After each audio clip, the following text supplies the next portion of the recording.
What's going on, everyone? My name is Scorpion and welcome to the Battle Hub Draft League Season 6 Power Rankings, the much looked forward to power rankings of the low tier season here. In this video we're going to look at every single complete team of the rosters in Battle Hub Draft League Season 6. The draft is now over, grace transactions have happened, trades have been made, and all the teams are now locked in for week 1.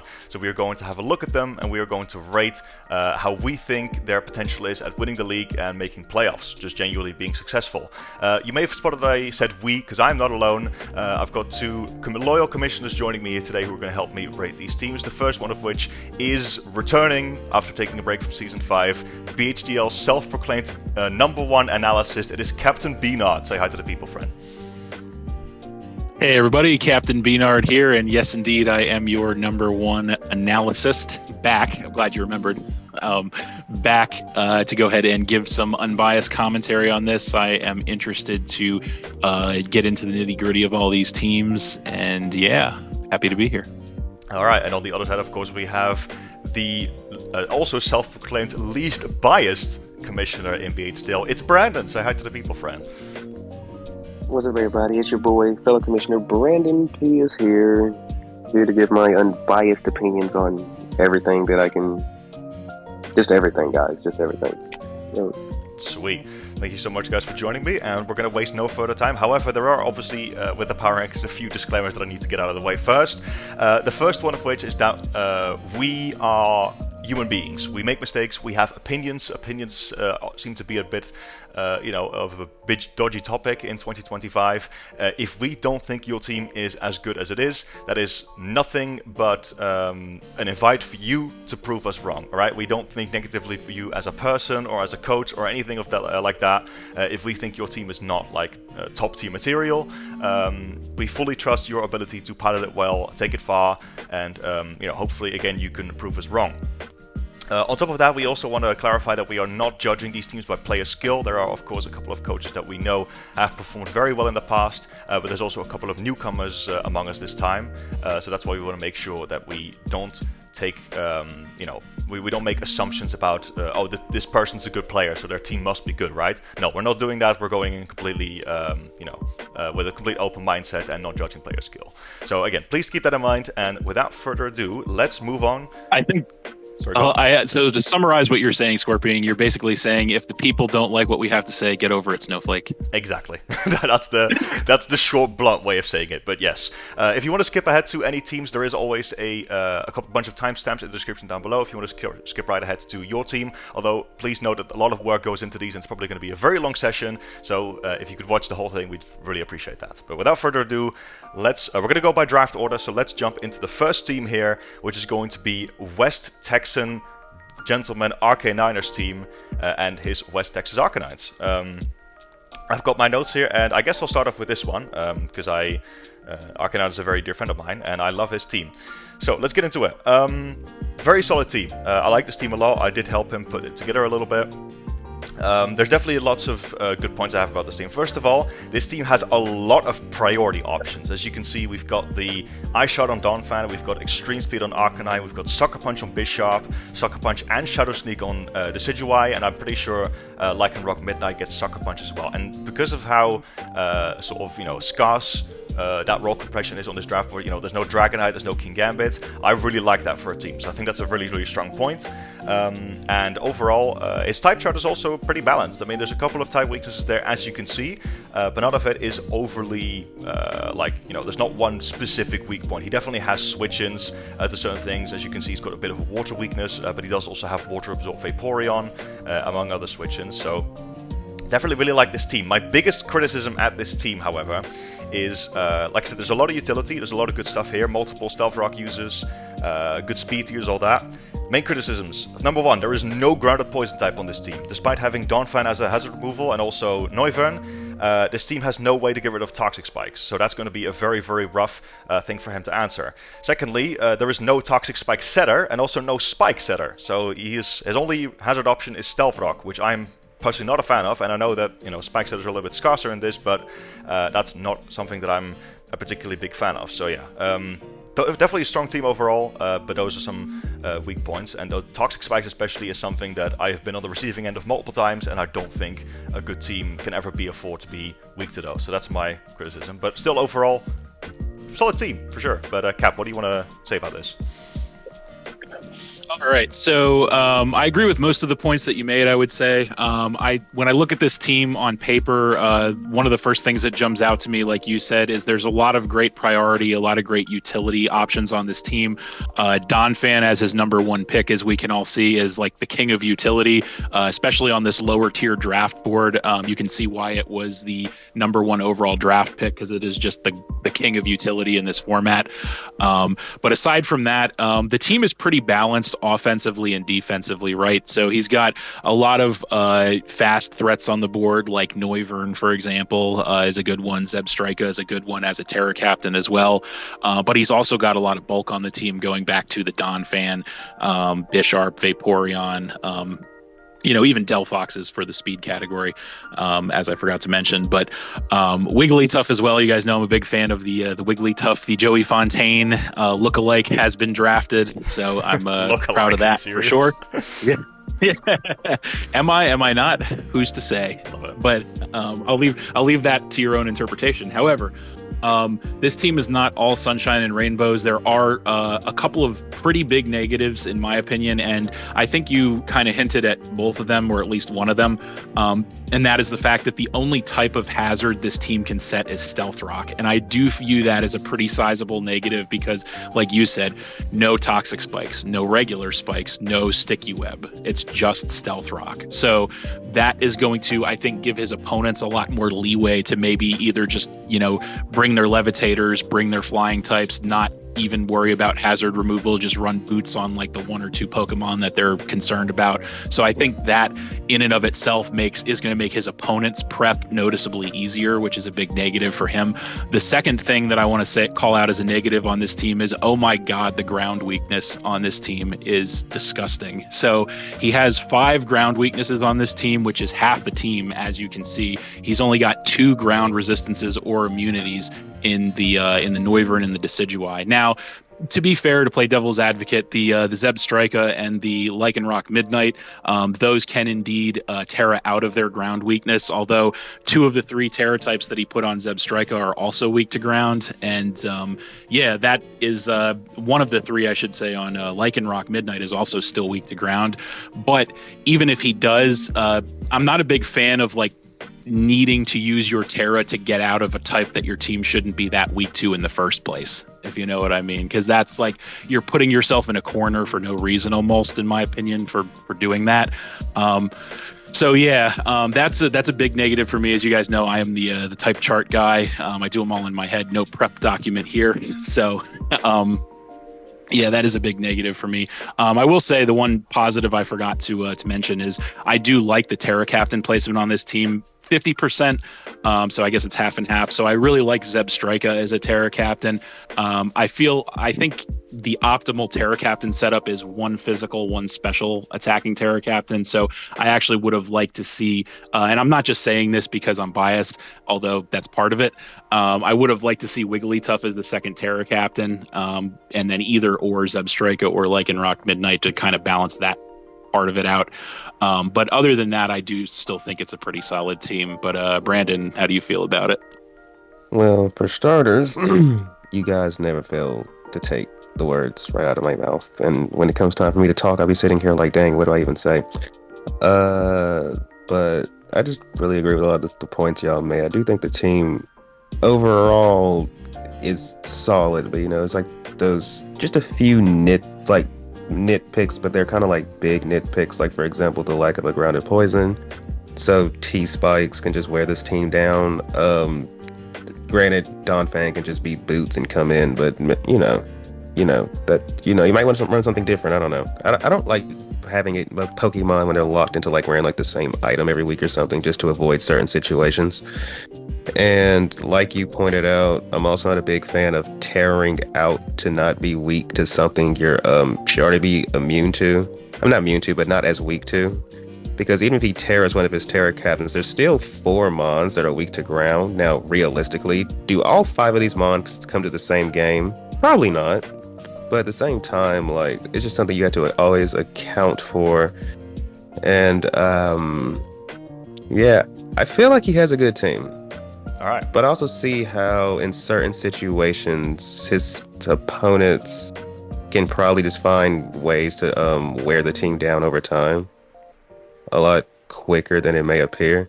Yeah, I agree with that. I do want to give a shout out to the Delphox, obviously one of my favorite Pokemon of all time. I do love the fact that he picked it up, but what I don't love is the fact that there's 2 offensive fire types. I feel like it definitely contributes to the team's weakness. I'm not saying get rid of Delphox, but I'm also maybe saying maybe do. You know, just to help you out your type chart a little bit more. But yeah, let's get. Well, he's damn sure not getting rid of Arcanine. You know that much. Exactly. so that's why I bring up Delphox. But let's get into ranking this team. What are we thinking? I'm personally thinking either this definitely has A tier potential. I wouldn't put it in S. I could also maybe see it being like a high B tier, but I think it's like mid-low A. What are you guys thinking? Obviously, we haven't placed anything yet, so we can't really compare to other teams yet, but we'll get to that. Yeah, I agree with you. I think I would say low A would be my personal opinion, just because this team has a lot going for it, but it does have some pretty glaring flaws with it, so definitely not S. So I would say like a low A tier would be my pick. Yep, same here. I would say low A as well. Because the main things I just don't like, it's like the water weakness, but it's like, okay, Vaporeon's there, but if Vaporeon ever goes down, now the weakness can be exploited. Same with the ground. There's a slight rock weakness. And maybe you guys disagree, but I feel like Ghost is relatively spammable into this team as well. But maybe that's just me downplaying Wigglytuff. Well, no, he's got Wigglytuff and Bisharp there, so I would actually disagree with that point, yeah. I think Ghost is fine into this team, honestly. And the main thing as well is I actually don't regard Ghost... Like, there's no Lunala in this format, you know? You don't have to worry about me clicking Moonguy's Beam on your team 6 times and winning. There's not actually that many broken Ghost types in this format, so I feel like out of all the types you could be weak to, especially because Ghost has limited checks as it is, I feel like Ghost is definitely one of the types that you can afford to be weak to in this format. But it's still something to be mentioned, at least. For sure. Alright, let's waste no further time. Let's go on to the second team, which is the second pick, Lazy Boy and his sleepy Laxingtons. Oh boy, I always enjoy reading this guy's teams. Let's see. So I'll start it off here. First of all, there's a lot of positives I have to say about this team. The roll compression on this team is really, really good. He's got 2 strong rockers. He's got a spiker and a toxic spiker. He's got his hazard removal. He's got a nice little wall breaker, obviously on both the physical and the special side. He's got a very nice, he's got a bunch of knockoff users, which obviously helps. The main positive thing that I have with this team is the fact that Crocodile, in my opinion, is the best Pokemon in this format. I don't know if someone tipped him off with that or if he had the foresight to do that himself, but either way, I do think this is the best Pokemon on the draft board, and this could put in a lot of work. Crocodile, in combination with Gallade and Volcanion, also makes this team very, very difficult to wall. There's not a lot of Dragon types on this in this format in general, so Volcanion is a very difficult Pokemon to switch into, and Gallade and Crocodile both have sky-high attack stats and very powerful stabs. So this team is very tough to take on defensively, and I think that's actually a very noteworthy point because the whole gist of this format is that we have a lot more bulkier teams. So definitely strong points. There is 2 major weaknesses I have with this team, however, 2 major issues. The first one is that this team is pretty slow in general, and particularly there is also a big gap in the speed tiers. There is a very big gap from 126 to 104. That's quite a big difference, and 104 to 92 is also, it's definitely a difference. And I feel like outside of Talonflame, this team is a little bit slow in general. I look at that 40, 40, 45, 65, 85, 70. There's a lot of very, very low awkward speed tiers on this team.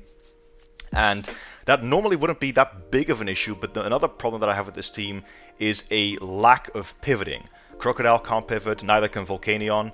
Talonflame luckily can U-turn, and Flodger's got Baton Pass. But all of Earthworm, Houndstone, Alolan Exeggutor, Gallade, none of these Pokemon can Terra, and then Electric has a U-turn and Volt Switch. But a lot of the Pokemon on this team are sitting ducks, and another problem with that is that Earthworm and Houndstone, Earthworm is already quite a passive Pokemon as it is, and Houndstone, this is a Houndstone not on a Sand team, and That's not necessarily a big problem by itself, but that means that Houndstone is going to be defensive most weeks, and defensive Houndstone is also, like, it has a bit of a thing of being overly passive. Now, again, he does have the breaking core to compensate for that, which I think is, like, at least thought out in that regard, but I'm personally not a fan of teams that are both slow and can't pivot.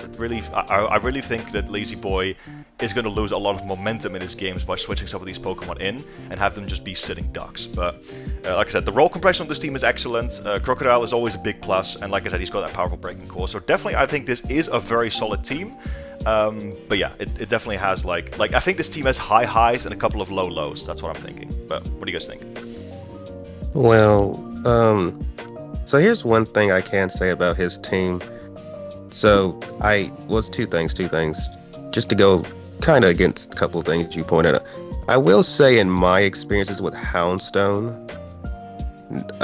just being able, at least since, it's primarily because we play with level 100 rules. In my experience with Houndstone, I don't feel like it's that passive because you have the ability to spam Nightshade over and over again. And I've noticed, I think we can all agree, losing, consistently chipping stuff for 100 HP over and over again, eventually that just starts to stack up.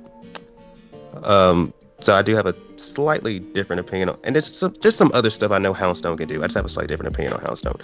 But I was going to say, since his team is so slow, it does enable Executor, if I'm not mistaken, it gets Trick Room. So he could use Trick Room and take advantage of Trick Room. I don't know if that was necessarily his plan for his team, but I was just thinking it's kind of interesting. He can use that to try to put the speed tiers in his favor, because I don't think Webb's Ariados is helping the bottom half of these speed tiers, but I can see how it could help Volcanion, Gallade, Crocodile, because you put those three in a position where they're outspeeding stuff consistently, and you already pointed out they're very hard to switch into. The only thing that really holds them back is they are slow, but I see how he has ways to help with the speed tiers. I think he has a pretty typing wise, he's pretty balanced team, pretty strong players as well. But yeah, just something I just noticed. He could use Trick Room very well on this team, I feel like. But what do you think, Cap? Yeah, so I have some similar observations, but also a couple of different ones. So another thing that jumps out to me about this team, obviously the speed is one of the big things. I agree with Scorpion. It's got weird speed tiers, and so that is almost counterintuitive to the Trick Room, in my opinion, because he's got Pokemon like Crocodile, like Gallade that want to be Scarf, right? But then if he Scarfs them and he goes Trick Room, then he's screwing himself over from those Pokemon. You know what I mean? So it's not like it's a fully slow team. And then, so if he wants to do Trick Room, then he has to, either not bring those Pokemon or wait for the Trick Room to run out. So that's kind of a little bit of a conflict to me. I agree in the sense that I don't like Houndstone with no Sand Setter. I don't like Alolan Executor with no Sunsetter, although it's a Terra Captain, so that's a plus. The Terra Meowstic, I like that too, because that's a great utility mon for sure. A couple other nitpicks I have to disagree on the type matchup thing, because this team has a really big Ghost weakness, if you guys have noticed. And I know Scorpion said he thinks Ghost is not that big of a deal to be weak to in this format, and to an extent that's true, but at the same time, I think any team that is going to be, any team that has a type that can be spammed into it, no matter what type that is a negative in my view.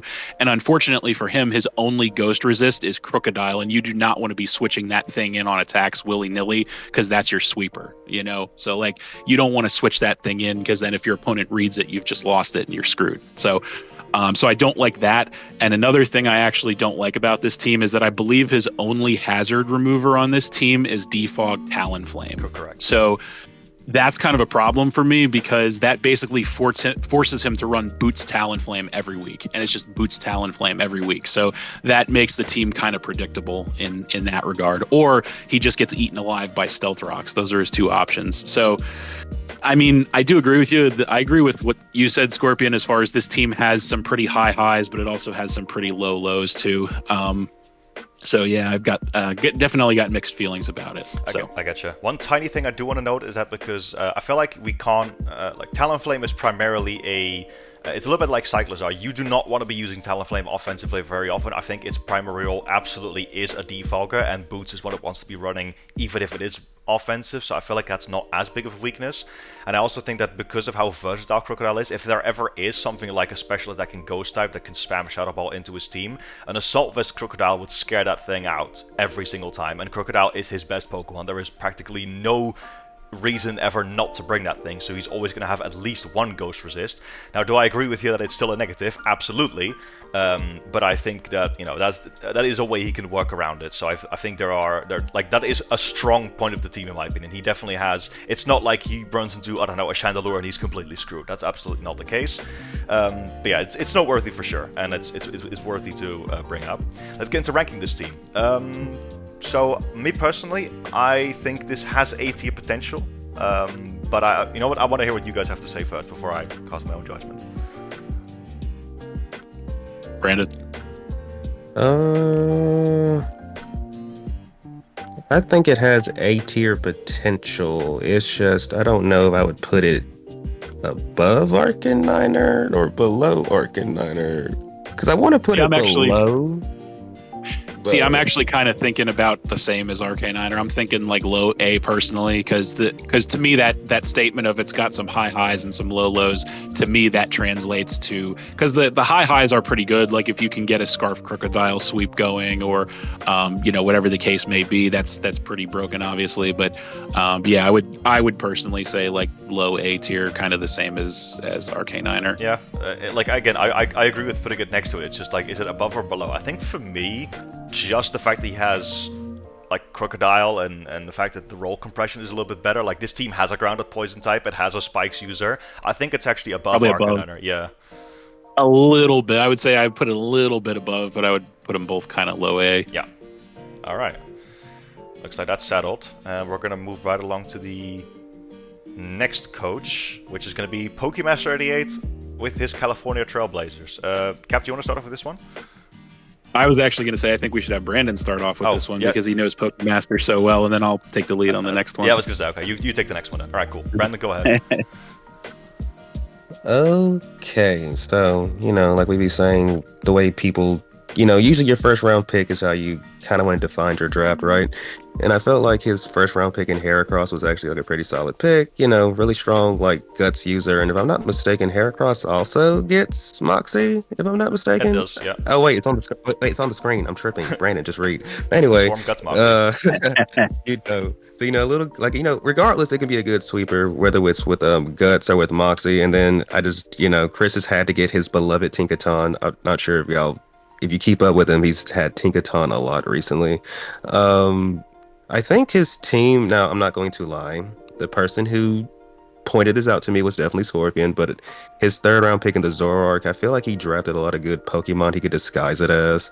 Tinkaton, Rotom, like he has a lot of good Pokemon he can disguise the Zoroark as, which by the way, I gave him I just want to throw it out there as a homie. I gave him a shiny Zora, so Chris, you better like kick butt with it like all season long, please.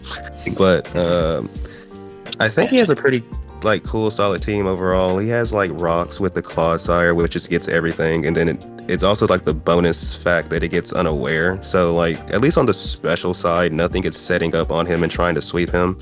But I've also learned that Altaria is respectably bulky on the defensive side, especially since it gets access to Cotton Guard, and it is his one of his Terra Captains, and then it has like natural cure. So I feel like he has a pretty nice little core going on here with the Claw, the Rotom Heat, the Slowbro Altaria. Pretty cool stuff. And I feel like because I know from behind the scenes he was getting sniped a lot, because I know he wanted like Cloth, he wanted it was like a few other mons he wanted, and then he still came out with this team, which I feel like is pretty solid.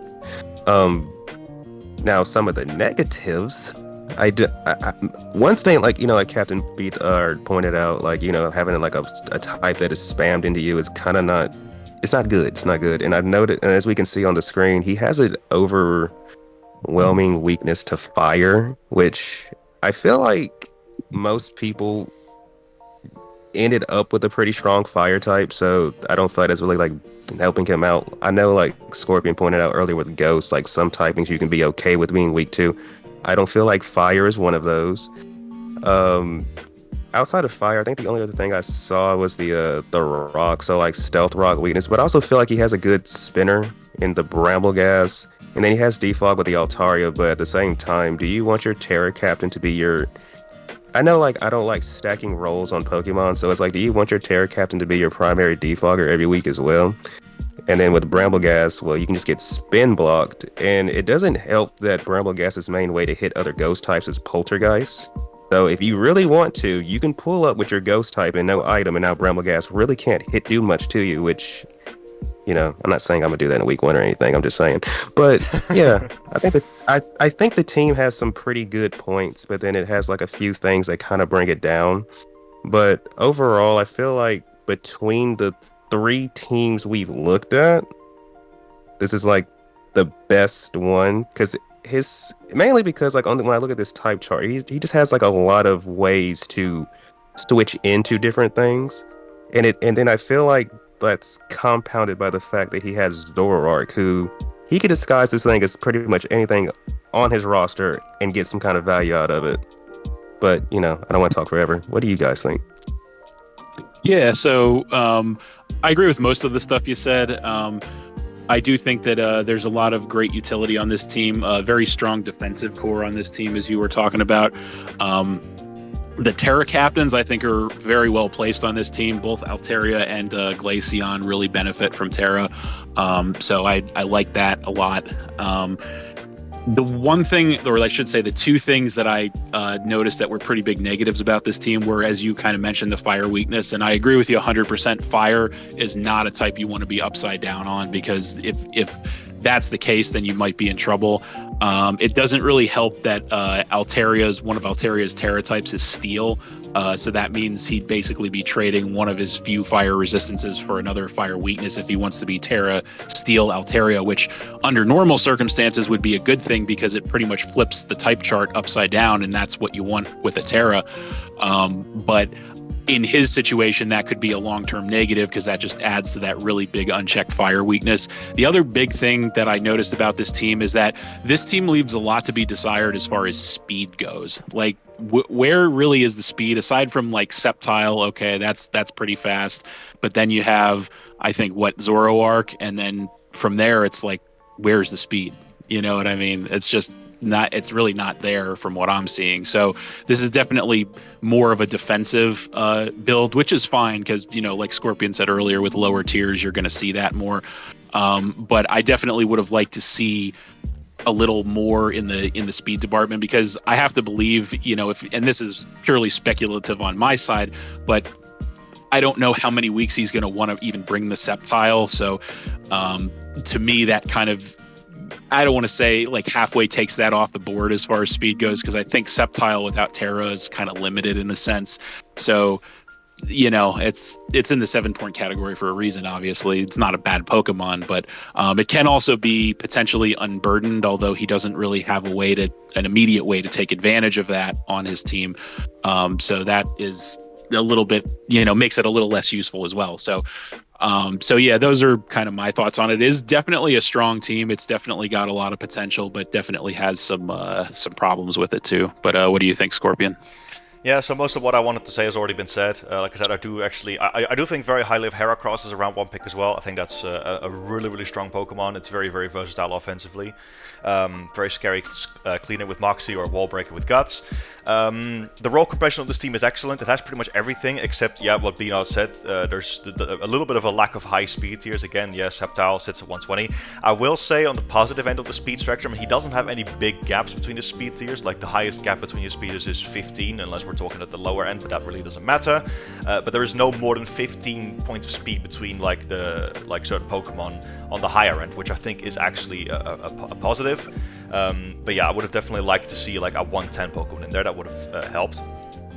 But he's got the power with the Heracross. He's got he's got an excellent defensive core, in my opinion. Like Tinkaton, Slowbro, Terra Altaria, Rotom Heat, Clodsire. These are all very, very tough Pokemon to break through with that. And yeah, as I mentioned earlier, these are also all Pokemon that you can do some devastating stuff with Zoroark with. I do actually think disguising Zoroark as one of these Pokemon is like one of the best ways to use it. A couple of negative things, however, about this team that have not been yet said. First of all, priority. This team's only priority is Sucker Punch Zoroark. Nothing else in this team has priority.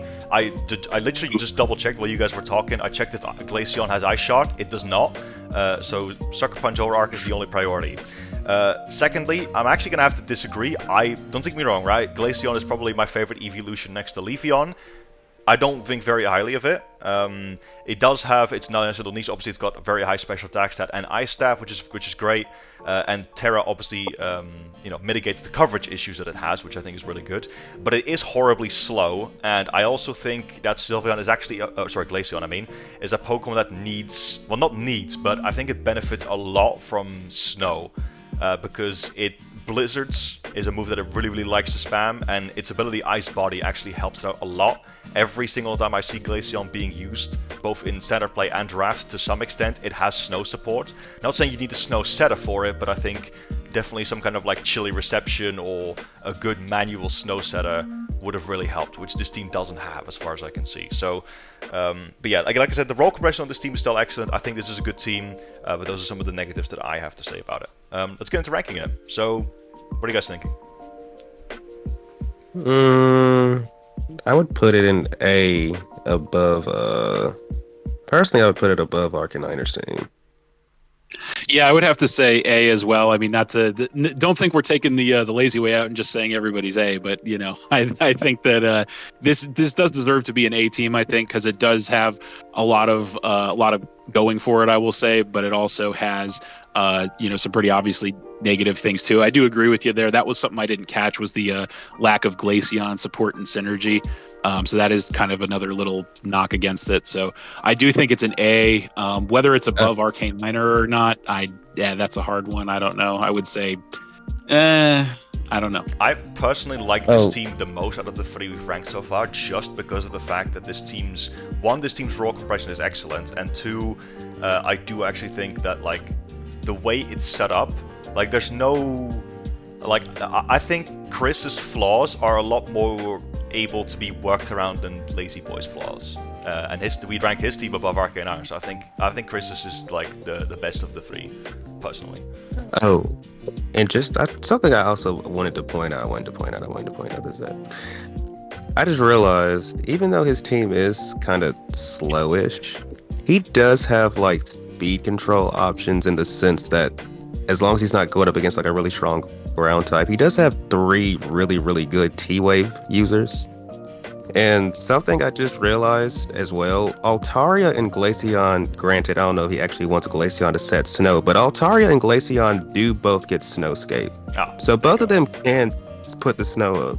No. I mean, if you really want to, okay. But like, you guys don't know how I feel about manual weather and terrain setters. It is it's an option. Sometimes it's necessary. It's an option, but is it an optimal option? Absolutely not. I do real quick want to point out that Brambleghast actually does get Shadow Sneak, so there is a hair more priority on this team than you might have thought.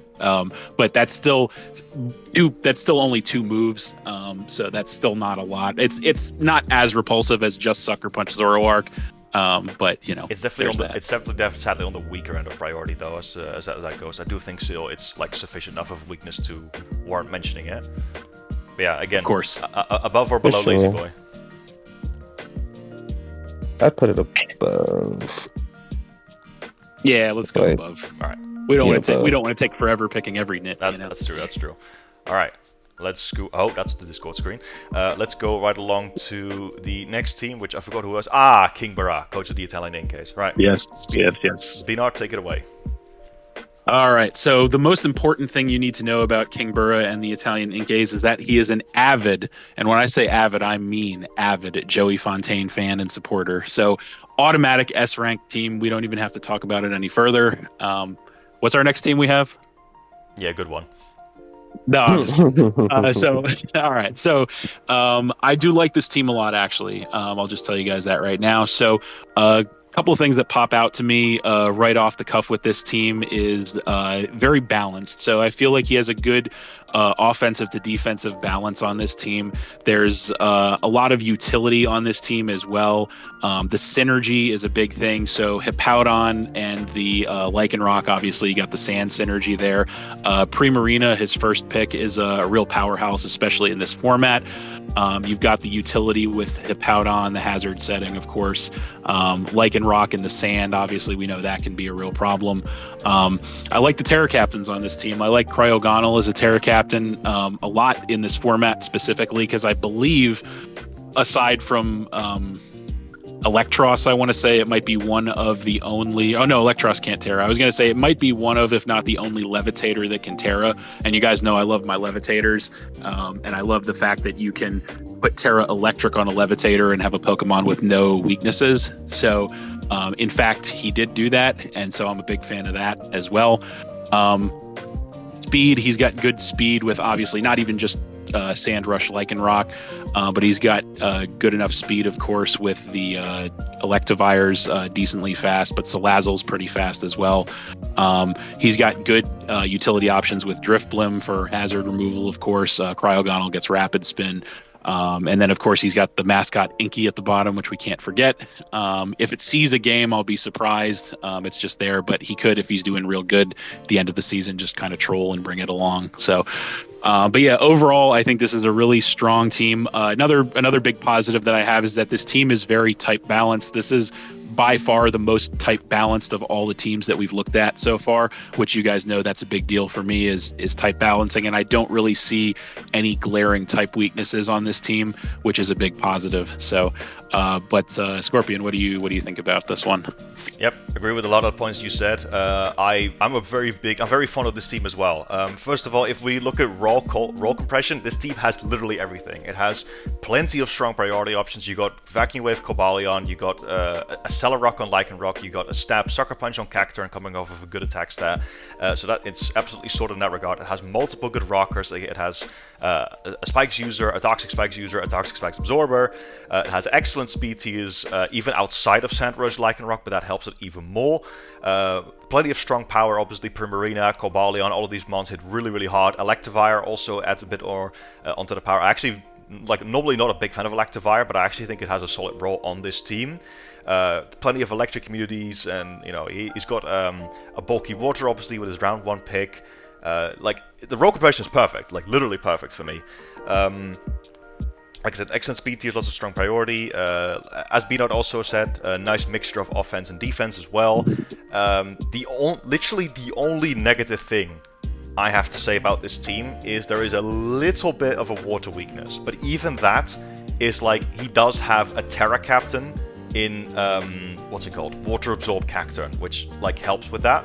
And I also think there's a lot of really cool hidden synergy with this. Obviously, you've got the Hippowdon, which can set Sand for Lycanroc. Sadly, it can't set Sand for Cacturne because Sand Veil's banned, but it can do that in order to assist Lycanroc. Like I said, the hazard game is excellent. It's a really solid, well-rounded team, and that water weakness, again, which isn't even that bad, is the only bad thing I can say about it. Honestly, this team is sick, and I love it. But Brandon, what do you? This is probably about as close to having it all as any team we've seen. Yes, absolutely. But yeah, you guys kind of took the words out of my mouth. Because the issue I'm having with this team is coming up with because you guys have basically listed all the positives, and I'm having a tough time listing the negatives because Me too, every bro. time I try we did too. Yeah. We did too. That's why we didn't say any. Yeah. because it's just look at my thought process. It's okay, Squirt pointed out, there's a bit of a water weakness, but then you realize, well, it's not really a weakness. He has a water absorbing, he has Primarina. Then you look and you might want to try to say, well, there's a fighting weakness, but then it's absolutely not. Same with it's no matter how you try to, it's like every time you try to find something that's bad, it's just something on the team that makes up for it. And God dang, is this the first S-ranked team we've seen? Well, I think it undoubtedly is, agree with considering that. how we're talking about it. Yeah, I think and, like another thing about this team as well is normally I would not be a fan of Cacturn because it's slow and it's got horrible typing, but it's a Terra Captain. He had the foresight to make it, and I think Cacturn makes an excellent Terra Captain. So like, what's the weakness of this team? Inkay? Like Inkay doesn't make the roster shallow. The rest of the Pokemon are excellent. You know, like so that's not a problem either. Yeah. Yeah, I would say if he had like 10 Pokemon and one of them was Inky, then I would say okay, that's the negative. But he has it's the 11th Pokemon on the team, so you're right. You can't even say it's a shallow roster. Yeah, no, absolutely not. I think we're gonna let's just waste no further time. Ikinkabura is going at the top, and you know, spoiler alert. Obviously, Brandon and B-Nard have yet to give their thoughts. I've looked at the teams. I think this is the best team in the league. Like, spoiler alert. But yeah, we definitely still have some other. We'll see about teams. that. Yeah, absolutely. Maybe there's another team that'll, because obviously there are still things, you know, with the past teams that have caught me off guard, like the Shadow Sneak Bramblegast. But we'll see. But I think this is an amazing. This is a strong contender for best team in the league right now. I think for sure. Like I said, it's as close to having it all as you could possibly get. I think. Absolutely. So King Bara, our compliments, man. You did amazing. All right, let's move Because on. I'm not gonna Sorry, go on. I'm not gonna spoil it, but I will say there is one team on the later half that I feel like it could give him a run for his money, but we'll see. We'll see. All right, we'll get to that. All right. Next up, very fitting, we have another season 5, like newcomer from season 5, returning for season 6. We have DRVR, coach of the Fear Rippers. I guess I'll take the lead on this one. Let's see. So I actually helped DRVR put his team together quite a bit. We also did a lot of mocks last season, so we're kind of like practice buddies in that regard.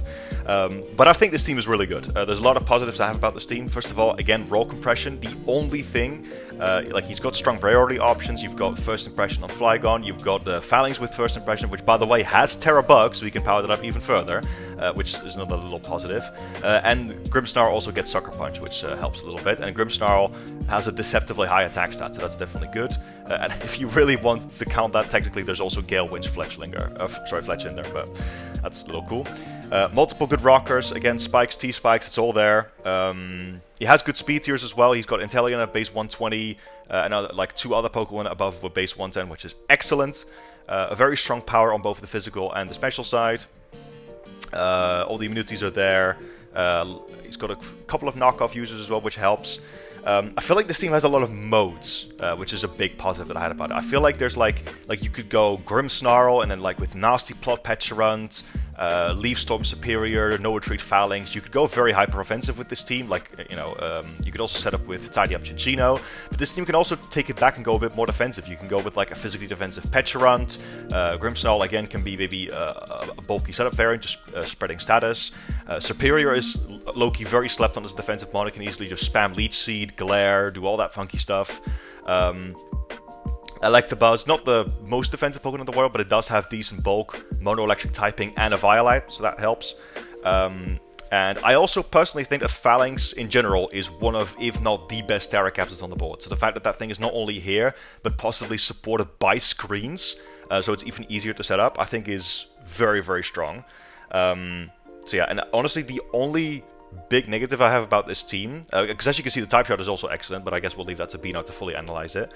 But the only bad negative I have about this team is there's quite a few mono type Pokemon. As you can see, Superior is pure grass, Inteleon's pure water, Phalanx is pure fighting, Electabuzz is pure electric, and Chinchino is pure normal. And obviously you can't Terra into a dual type, so that can't exactly be fixed either.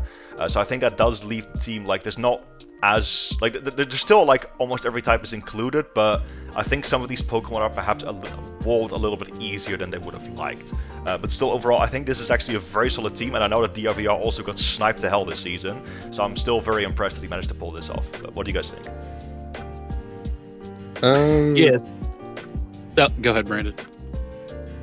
I was just gonna say, I feel like he has like, a lot of the stuff you pointed out, Scorpion, I feel like, I agree with. Like he has a pretty solid team.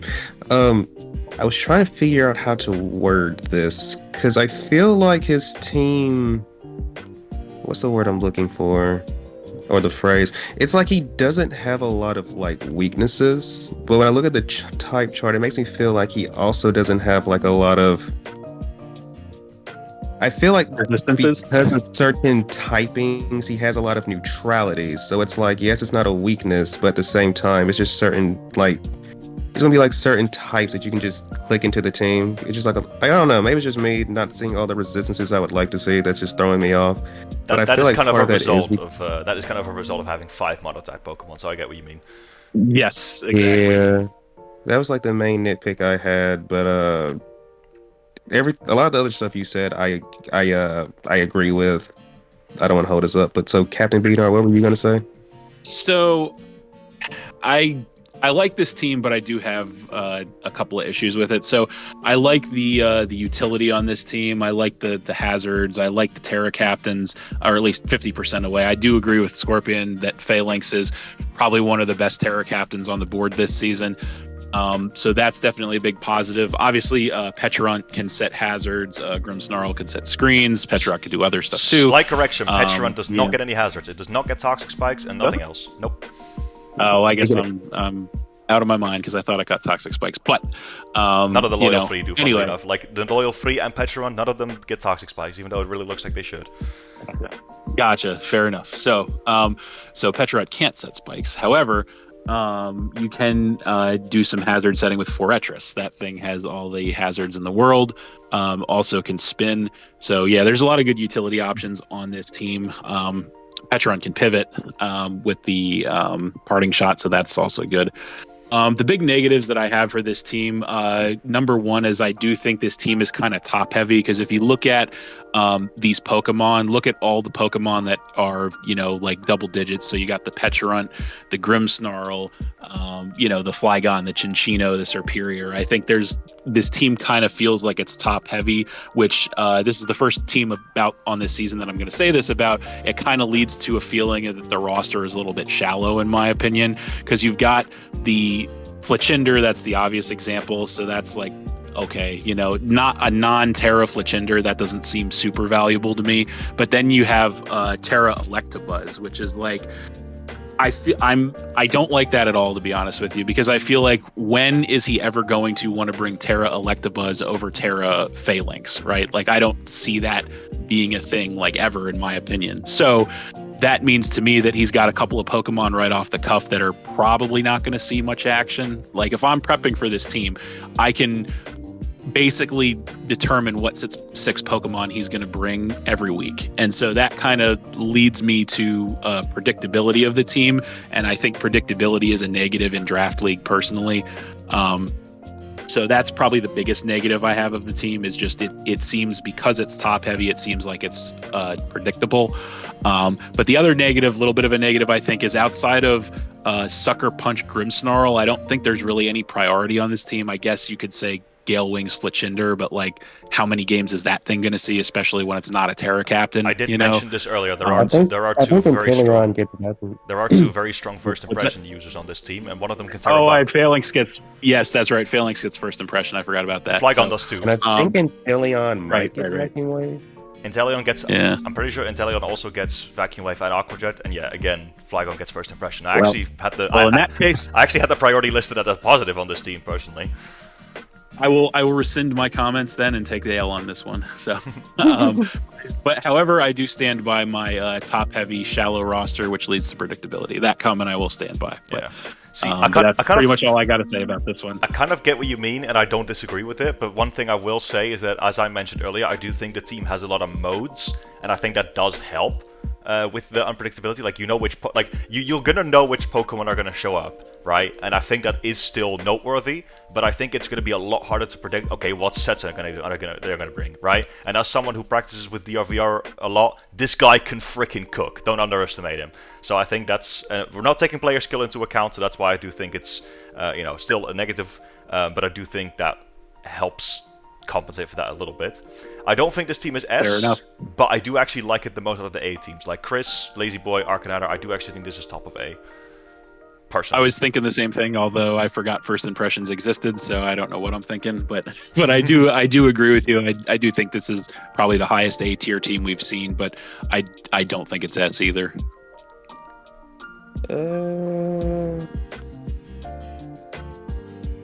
See, there's just something about the team that makes me not want to put it at the top of A. More like maybe second best in A, but it's definitely towards the top for sure. I just can't put my finger on what it is. This is what happens when you just try to wing your draft and like you're trying to analyze stuff on the move, on the fly, like I do. Because, ladies and gentlemen, these two, they did their research. You're unbiased guy, Brandon. We're winging it. Maybe I shouldn't do that next season, but hey, we're here. It's all good, man. It's all good. It is a nice little. At least you didn't forget. At least you didn't forget first impressions was a move. So there you go. Yes. That's all it was. I mean, I forgot Shadow Sneak, so maybe forgetting priority is the theme of today. But let's waste no further time. Let's move on to the next coach, which is the notorious HYM. You're welcome. I said it. The notorious HIM coach of the Brooklyn Baxcaliburs, which thankfully this prep doc has an image that actually shows Tauros blades. For some reason it doesn't show up on the one that I have, but yeah, which one of you guys wants to take the lead? I guess B-Nard can take the lead on this one. Yeah, I can start off with this one. So yes, the notorious HYM himself is here. I gotta say, this was another team that I was a really big fan of. So I guess I'm getting the softballs when I go first, but that's cool by me. So when I look at this team, there are it's got a lot going for it, right? So he started off his draft with the Moxie Gyarados, right? So right off the cuff, that's a powerhouse. Always going to be a constant threat. He could go defensive with Intimidate if he wants to as well. He could go Moxie Scarf, but it's always a problem. It's going to be a problem no matter what. But looking at the team more largely, I do like the defensive core on this team a lot. I think Dragalge, Sandslash, Comfy is pretty good. The Tauros Blaze is bulky, but it can also be fast, so it's very utilitarian. Speaking of speed, I like the speed with the Ambipom. I think that's a big plus. This team has great priority, I think, with the Ambipom and, of course, the Triad Comfy. I think Shiftry gets Sucker Punch, but don't quote me on that. And then Dusclops gets Shadow Sneak. I do know that. But yeah, Sandslash is a pretty solid utility mon. Standard Sandslash, obviously, pairs really well with the Gyarados, but it's got Rapid Spin, Knockoff, that kind of stuff. So I like the Terra Captains on this team too, honestly. I like both Grumpig and Dusclops as Terra Captains. I like the fact that Grumpig can go Terra Dark specifically. So yeah, I'm a pretty big fan of this team. I don't really have too much negative to say about it. It is a very type balanced roster as well, which is good. Magnezone with the steel typing helps that out. But another big plus about this team I want to say is that it feels like it's a very deep roster too. Like, it's not 11 Pokemon, it's 10 Pokemon, but you look at every single Pokemon on this roster and I think you can conceivably see any or all of these Pokemon coming to any given week. So that's a big plus for me, is that versatility, that unpredictability. Shiftry even gets Defog too, so he's got a second hazard remover. And then he's got those stab volt switches with the Magnezone. So I don't know. I really like this team, honestly. I don't really have too much negative to say about it. But Brandon, what do you think? I'm in the same boat. Not really a whole lot of negative stuff. Like, you're lost for things to say when the only thing you feel like you can say is non-Terra Comfey is not that strong. When that's the only negative I can come up with, it's like, we're here. Hashtag ban Terra Comfey. Hey, listen, it finally happened. It finally happened. Yes. Bet you're happy now. So it's just crazy that it happens this season. The one season you're not participating, that's when it's banned from tearing. But it's just crazy. But I share a lot of the same positives that Cap had about the team. I think my only real like big negative, and I mean, we've nitpicked about it before, so we had to kind of just point it out here. His speed tiers have yes, he has really fast Ambipom, and he does have I think the priority is just Ambipom and actually Ambipom, Comfy, and Dusclops. So I think Dusclops gets Shadow Sneak. Yep. But the issue I'm seeing with the speed tiers is you got the 15-point gap at the top from Ambipom to Tauros, and then from Tauros to Gyarados. I'm not even going to include Comfey because I'm just saying most people don't run speed on their Comfeys because of triage. But that's a 19-point gap right there, and I feel like there's a lot of a lot of mons that were drafted that just fit in that gap perfectly. And I know that 19 is fair. points is just enough that you can reasonably. I want to run Modest this week. I want to run Adamant this week. Now he does have a very balanced team, and I feel like the Gyarados is a very HIM pick. I could be wrong, but I feel like he's had it before, or at least tried to get it, but it just keeps getting sniped off it or something. Nah, he's had it multiple times, literally. Yeah, yes, he loves it. I was gonna say he definitely has drafted that mon multiple times. And you can tell he loves it because, bro, just look at his team. If you're going to hit this Gyarados, it's not going to be an electric move. You're just not doing it. I think he built the team very well to protect his Gyarados too. So that was the aim. Like, the team was built around Gyarados. I think he did a pretty good job with it too. But like, my main negatives are just like those speed tiers. Like, they're massive. But outside of that, I feel like he has a pretty solid team overall. There's nothing negative I can say. It's really all it is. The speed gap, I'm glad you brought the speed gap up because I hadn't really realized that. And Comfey does help that a little bit, help bridge the gap a little bit with that priority on like half its attacks. But yeah, no, that's a fair call out as the big speed drop after Ambipom. But what do you think, Scorpion?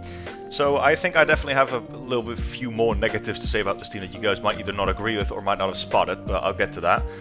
But I do definitely think this is a strong team, don't get me wrong. It has good priority, like I said, we can't forget Sucker Punch Shiftry. This one has a very high attack stat. It has good hazard removal options. It has all of the other stuff that you need, grounded poison type, all that, knockoff users. I do actually agree with the Terra captains as well. I'm not normally a big fan of Grumpig, but the fact that it can Terra this season, like Grumpig is one of those mons like that's what we play this format for. Grumpig normally never gets drafted. This is where it can shine. And I do actually really like Psychic types that can Terra personally. I do think the Terra types are well placed too. Unfortunately, we don't have them on the screen, but I do think they're good. And very, very big plus about this team is I think Gyarados and Tauros form a very, very nasty double Intimidate core. He can abuse that to hell and back, I feel like. And I feel like restricting your opponent to bringing a lot of clear amulets on their physical attackers is something that this team can really abuse. So I do think that's a very big positive. And it's not like these Pokemon's only good abilities are Intimidate. You know, Moxie is a very good ability on Gyarados, and Cut-Chew, I mean, Anger Point's niche, but Cut-Chew is also a very solid ability on Tauros. So you could also very reasonably get punished, like I said, for bringing those clear amulets. But if you don't, and he does bring the Intimidates, then yeah, it's a very nasty mind game that this team plays. So solid team for sure. There is two big negatives I have about this team. First of all, Sandslash carries this team a lot more than it should, in my opinion. It's the primary form of hazard removal. I mean, obviously, Shiftry can do it too because it gets defog, you're right about that, but Shiftry is mostly an offensive Pokemon. It's not that fast at base 80 speed, and its defensive typing is ass, so that doesn't help. It also is the only Stealth Rock setter on this team. I personally think it is a big negative to only have one rocker. I personally think you do need two, and Sandslash is a lower tier Pokemon even in this format, and it's not supported by Sand. It's very slow. Monoground is good typing, but it's also not particularly bulky, and I don't like that. I feel like that's definitely a big negative. Like, it's limited in terms of hazards in that regard. And because the fact, like, I did mention that this team has spikes, but Sandslash is also the only spikes user, so it's a little bit like, I feel like this mon compresses more roles than it should, and I would really like to see a more proactive spiker and rocker on this team, and especially when it's not as reliant on sand. So that's one weakness. But the second one, and this is one I feel like is a bit more advanced, but one weakness I have with this team is that it lacks fast special firepower. What I mean by that is, Comfey is not threatening until it sets up, you know? Then there is Dragalge, which actually has a pretty low special attack set, and in order for it to be strong, it needs adaptability, right? But if you look at it else, Gyarados, physical, Ambipom, physical, Sandslash, Tauros, Shiftry, all of these Pokemon are physical, and his special attackers are all very, very slow. His fastest special attacker technically is Comfey at base 100, but like you guys said, there's no reason to ever really run speed on that thing. And the next fastest Pokemon is the Terra Grumpig, and I do actually think like that lack of special firepower, and especially the fast special firepower, is not ideal. I really think that if you have, like, if your mounts have decent physical bulk, that's tough. Like, I feel like this team is gonna struggle more with like if this team had to fight itself, it would really struggle with the double Intimidate core. Put it that way. Now, luckily, there's not many teams that have that, but it's just something about the team that I noticed. It's a bit more of a specific weakness. But yeah, like there's no Inteleon on this team. There's no fast special attacker, and I feel like that could be exploited in some way. Now, is it a weakness that makes me put this team in bottom tier? Hell no. I think this team's great, like I said. But that's a bit more of an advanced weakness. But let's get into ranking it. We've got 4 teams in A at the moment, 1 in S. What are we thinking? Yeah, so I do think you made some good points there with the not having a fast special attacker, and I did miss that, but I do think you're right. I think that is really important because bare minimum, in my opinion, when you're designing a team, you want to have at least 1 speedy physical attacker and 1 speedy special attacker. And you're right, he does not have any speedy special attackers. Due to that and the other little nits we have to pick, I would put this team in A still. I still think it's a solid team. I would say it's probably like a mid to high A. But I do think there are some things holding it back from S. Yeah, I actually personally, like, before we did this, I was actually considering it for high B. I do actually think you guys have made me, like, convinced me enough to put it in A, but I do personally think it's the lowest team in A. I think Arcanines' team is better, and he's the one we have lowest on that at the moment. What do you think, Brandon? If I'm being honest, I still would have put this team in high B. Okay. I can agree with that. I don't know if B-Nard does. Yeah, I could agree with that too. I mean, I had a more positive impression of this team going in, but I guess I also kind of didn't realize how important Sandslash was to the team as well. Which, don't get me wrong, I think that's not the end of the world. I don't think that is like a deal breaker, but that is kind of like a nit to pick. Is if your team is overly reliant on one Pokemon for everything, then your opponent knows that one Pokemon's going to come to every game every week.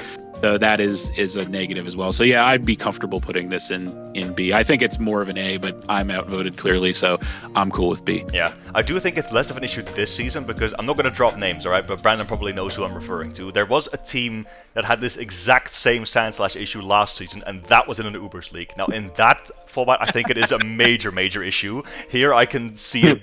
Here, I can think you can get away with it a little bit more comfortably, but still, I don't. Again, Sandslash is a Sandsweeper, so the fact that it's carrying the world on its back in a support role in this team, I'm not a big fan of. Fair enough. All right, we're coming up to the halfway point here. We're going into. This is our first newcomer. We have Zeus with his awesome team logo, the Fire Gods of Anubis. I hope you guys don't mind if I take the lead on this one because I do actually love this team aesthetically. Go for it. All right, so let's get into it. We look at the first 3 picks. I wonder why. Exactly. So. As you guys know, Cleavor is one of my favorite Pokemon of all time. Love that mon. And Empoleon and Sylveon, these two are my goats from Season 5, man. I can't tell you how much I love these mons, even in the Ubers League. So the fact that I see them together in a low-tier format, beautiful. So let me get into the strengths of this team first. First of all, there's a very funny detail that I noticed with this team, alright? I want you guys to look past Exeggutor for a moment, alright? Now, every single Pokemon on this team besides Exeggutor has priority. Cleavor has Vacuum Wave and Quick Attack, Empoleon has Vacuum Wave and Aqua Jet, Sylveon has Quick Attack, Mach Punch on Hitmontop, Extreme Speed Entei, Sucker Punch Skuntank, Quick Attack on Luxray, Sucker Punch on Dracloak, and Quick Attack Zangoose. That's freaking hilarious, and I love that. I don't know if that was intentional or not, but yeah, outside of Exeggutor, every single mon on this team has freaking priority, which I think is really funny. And I do actually consider that. I had not noticed that. I was fixating on the first thing you said. That was that fabled Bug Fairy Steel Core at the top of his team. Oh, that was funny. So, but no, I think I do actually really like that core as well. Like I said, I do actually think, my own bias aside, I think Empoleon plus Sylveon is a phenomenal defensive core. These Pokemon cover each other's weaknesses quite well, and they also obviously Sylveon provides wish support, which I think this team greatly appreciates. Cleavor plus Entei, 2 very big top-heavy picks, are very tough to guard against. I do actually quite like the Terra Caps on this team. Exeggutor without Sun, not a very big fan of it, but he does also have Entei, which takes advantage of Sun, so I can see a world in which you use manual Sun. Every now and then, I do think that is like a viable option on this team, more so than any other team we've seen. And I also just like I said, Cleavor, I think especially in this format, being able to set up Stealth Rock while attacking, I think is like exceptionally viable or valuable in this format. Sorry. However, sadly, I also have a lot of weaknesses with this team. First of all, there is no spikes or toxic spikes user. That's one weakness. Secondly, there is not a single... The highest speed tier on this team is of Dracloak at base 1-2. And Dracloak is like a more lower tier Pokemon. That is abysmal. Like, speed having... Yeah, no, that's... I can't overstate. I personally think, like, from my vision as a draft player, speed tiers are the most important thing on any team. And this team's speed tiers are awful. So that's a big, big weakness. Another thing, this team has no ground type and no Volt Absorb, so there's no switch into Earthquake. There's one ground resist, but even that is a Terra Captain. There is no ground immunity, and there is no electric immunity either. So Volt Switch spam against this team is completely free. For some reason I thought that Luxray gets Volt Absorb before this. It does not. As you can see, Rivalry, Intimidate, Guts. So it has no immunities to it has no immunities to the most two important types to have immunities for, in my opinion, in the game.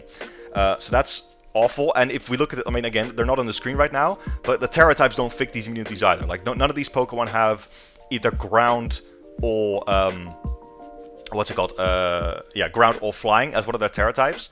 So, like, this, I don't think this team's good. I'm very sorry. This is like, it pains me to say this about a newcomer, because Zeus, I really hope, you know, I really welcome you to the BHDL, and I'm very glad you signed up for this season, but this team needs fixing, my friend. I don't think this is a good team. I really don't. I'm gonna stop ripping it apart there. I'll let you guys talk, but yeah, not a fan of this team. Sorry.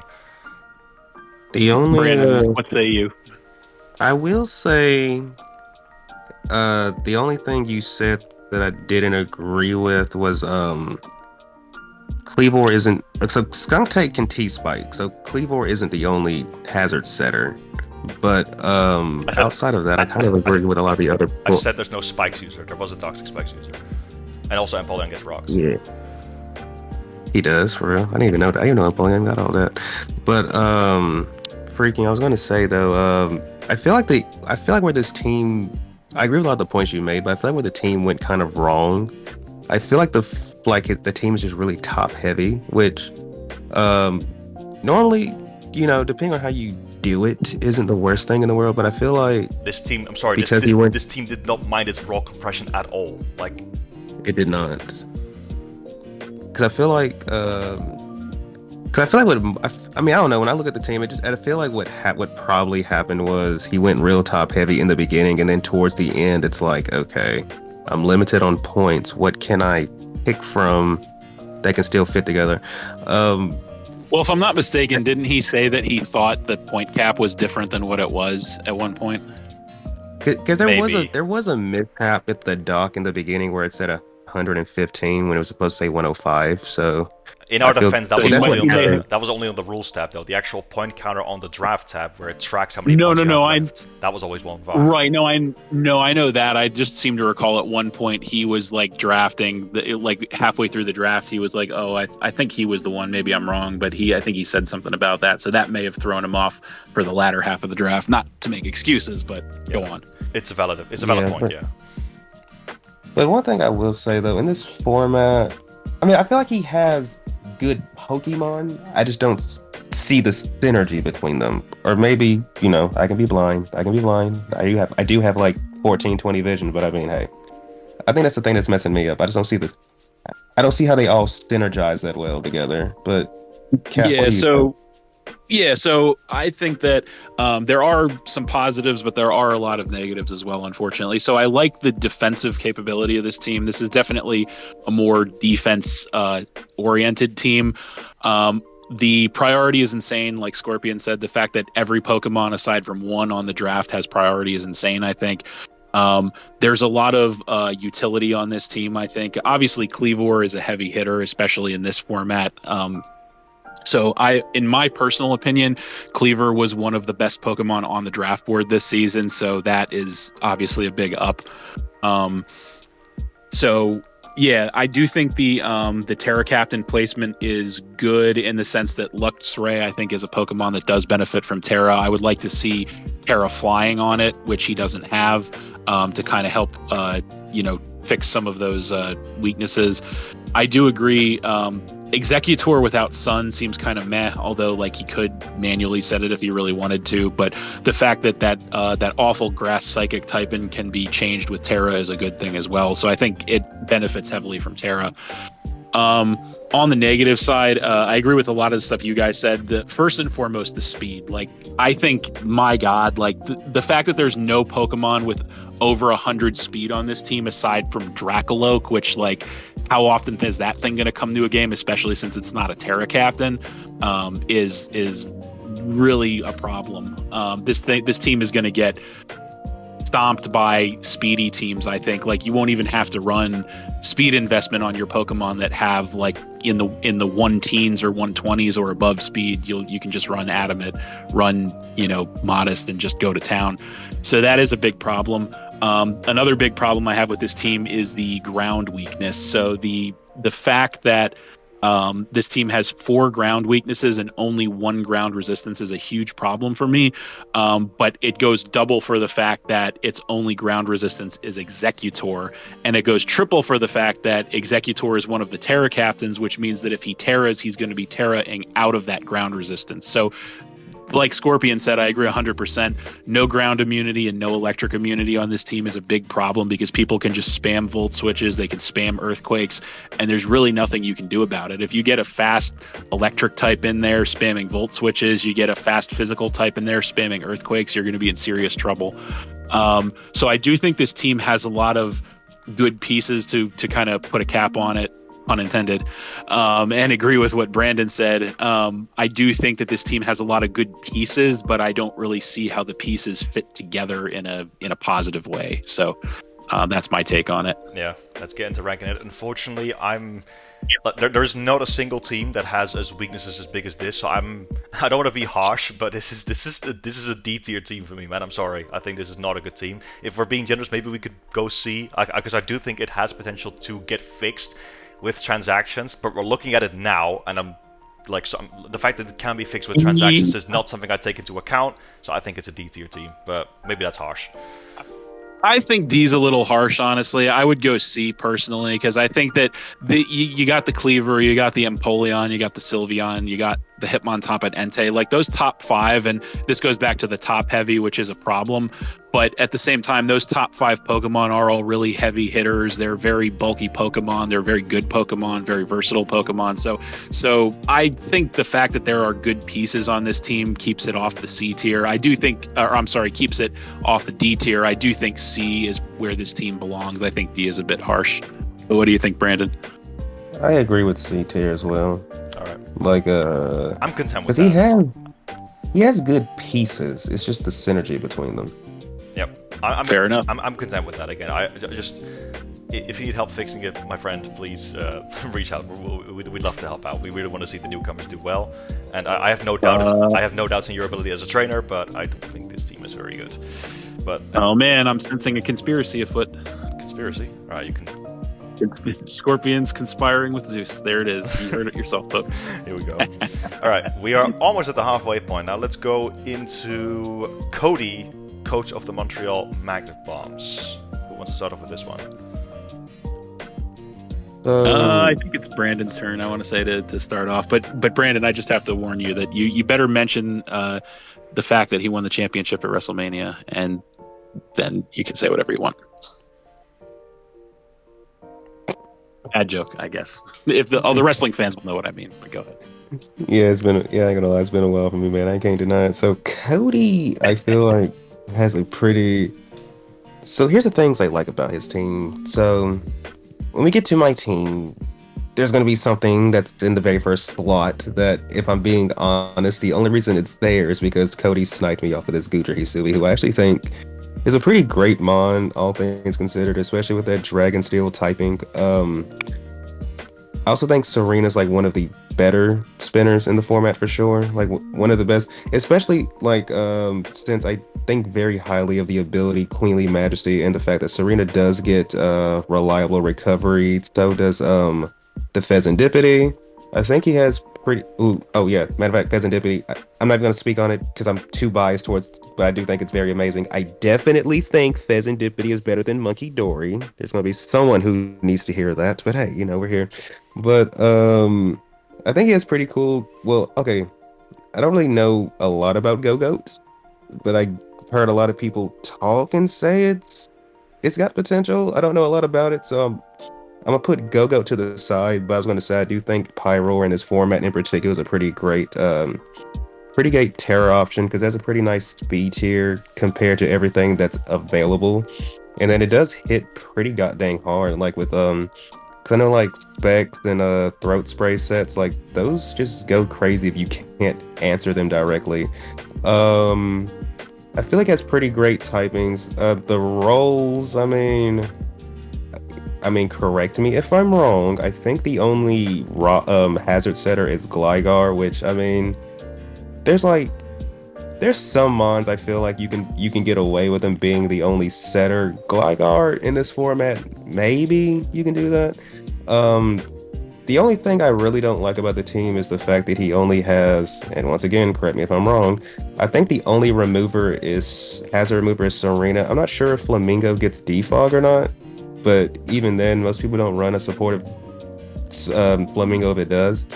And I mean, I guess he has the magic bounce with Espeon, but that's, situational. It depends on him getting the play right, because if they just attack you, Espeon isn't really the bulkiest thing in the world, so you might lose your Espeon. So I don't like the fact that there's only one like spinner, but I do feel like he has a lot of good pieces, because I've actually used like several of these Pokemon, so I know they're good. So like Espeon, I've used it good. Palmont, I know Palmont hits like a freaking truck. I know it's really good. Sneasel is good in this format, especially with that 115 speed tier. And that's another thing. I feel like he has good speed tiers as well, like 115, 110, then the 100s, 90s, 90s, 80. Like you're not really speed creeping him like that much. I do like that about his team, but what do you think, Cap? Yeah, so I do actually have to disagree with you a little bit on the speed tier thing, because I do think, he's got the Palmont is okay, the Pyroar is okay, the Sneasel. Maybe it's just me personally, but I don't have a very high opinion of Sneasel as a Pokemon. That Ice Dark typing is just horrible defensively. And I question like how much he would actually bring that to a game. So I do think this team leaves a little bit to be desired as far as speed goes, but it does have a lot going for it. I really like the defensive synergy on this team, the defensive core. Hisuian Gudra is, again, I think probably was one of the best Pokemon on the board this season. The Dragon Steel typing is really solid, obviously. Pheasantipity, I think very highly of that Pokemon. I think it's, especially for 10 points in this format, I think it was a steal. Serena is a great spinner. I also don't remember if I don't know, that might be his only hazard removal. I think you might be right about that. So that's a little bit of a negative. I can't remember if Flamigo gets defog or not either. Checking it right now. I was gonna say we got to get that fact check going. It does not. Even if it does, okay, perfect. So that makes the point all the easier. So I think we can all agree that we're all not big fans of the idea of only having one hazard remover per team, because that kind of shoehorns that Pokemon into always running that set. Now, in Serena's case, it probably always wants to run Rapid Spin anyway. But then again, if there's a Ghost type, you can get Spin blocked. So, I'm not a fan of Serena being the only hazard remover on the team. However, there are still other positives about this team. Terra Captain placement, I am a big fan of on this team. I think he did a great job picking the Pyroar and the Go-Goat. As I said before, I think having a a special attacking and a physical attacking Terra Captain is what's optimal, and that's what he did, so I think that is optimal. I am a big fan of both Pyroar and Go-Goat in the lower tiers, and I think that being Terra Captains is going to help them out both immensely. There's a lot of good utility options on this team with the Serena, the Pheasantipity, even the Gligar, which, if this were a higher tier league, I would say, Gligar, whatever. But because this is a lower tier league, Gligar is quite useful, I believe, as well. So, as far as the negatives go, we've already talked about a few of them, but another negative that hasn't been said that I noticed about this team is that there is a pretty big unchecked fire weakness on this team. So he's got, if my math serves me correctly, I think he has like 3 fire weaknesses, and he's only got 1 fire resistance. 2. And his only fire, sorry. because he's got 2. Because, well, I mean, technically, because Dewgong gets thick fat, so that counts. Oh no, the Dewgong. Okay, so I'm not a big fan of Dewgong. I forgot to call that out. So I guess technically, if you want to, the Dewgong does help that a little bit, but I will counterpoint that with how many games is Dewgong going to come to. No, valid. But I just thought I'd mention it. But you're right. Technically, you are correct. But also, so his fire resist that is probably going to come to most of his games is going to be Pyroar, and that thing is not very bulky. So, that's not relying on Pyroar to take hits is not really a winning strategy in my opinion. But so yeah, those are my kind of picks. I definitely think this is a good team, but it definitely has its problems, as most of the teams we've seen are. But what do you think about it, Scorpion? Yes, I think most of you guys, like we usually have, third person usually has most of the points already said. But there's a couple of things I want to say that hasn't been said yet. First of all, very big positive I have about this team. This is one of the least passive teams in the league. I feel like every single Pokemon on this team is immediately threatening when it comes out. Maybe Dewgong and Gligar a little bit, but like Goodra... That Dewgong sweep. Yeah. You gotta be careful of that Dewgong sweep. Exactly, but like even Dewgong can still Perish Trap, is the funny thing. So you can't just let that thing do whatever it wants. But Hisuian Goodra hits really hard. Serena's got a very high attack stat, which some people might forget about. Fezandipity is not the strongest mon in the world, but it can set up on both sides of the spectrum, and it can pivot, which can spread poison while doing so, by the way. I'm really fond of Flamigo in this format. I think it's like a sort of mini Hawlucha without Unburden, but there's actually quite a lot of teams in this league that have a flying weakness, and Flamigo is an amazing Brave Bird spammer. So I think that is actually an excellent offensive piece. Espeon, Pyroar, Pawmot, Sneasel, all these mons hit plenty hard. I actually do personally think quite highly of Sneasel. I do think, obviously, it's frail as hell, so you have to be very careful. But in a low-tier format, I actually think Sneasel is like a mini Weavile, and it does that well enough. So I actually think that's cool. Pyroar and Go-Go, like we said, excellent Terra Captains. I think Pyroar is probably my favorite, like not the best, but my favorite Terra Captain on the board. So I'm very happy he picked that up. Yeah, like I said, I think great Terra Captains and typings.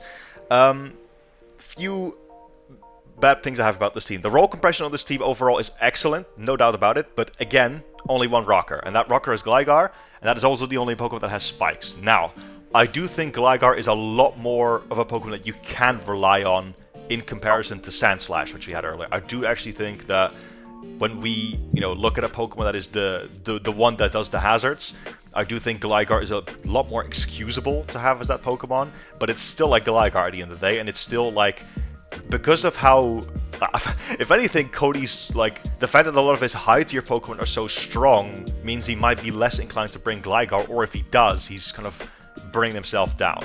And I do actually think, funnily enough, that because of the fact that Dewgong has those nasty little Perish Trap strats, Gligar is actually the most passive mod on this team. So I feel like it could actually be a little bit of a momentum sink for him, especially because it also doesn't have reliable recovery. So it's no Gliscor with Poison Heal. But I do think this team is very great overall. The only other thing I had about this team is it kind of, outside of that Gligar, it lacks physical bulk.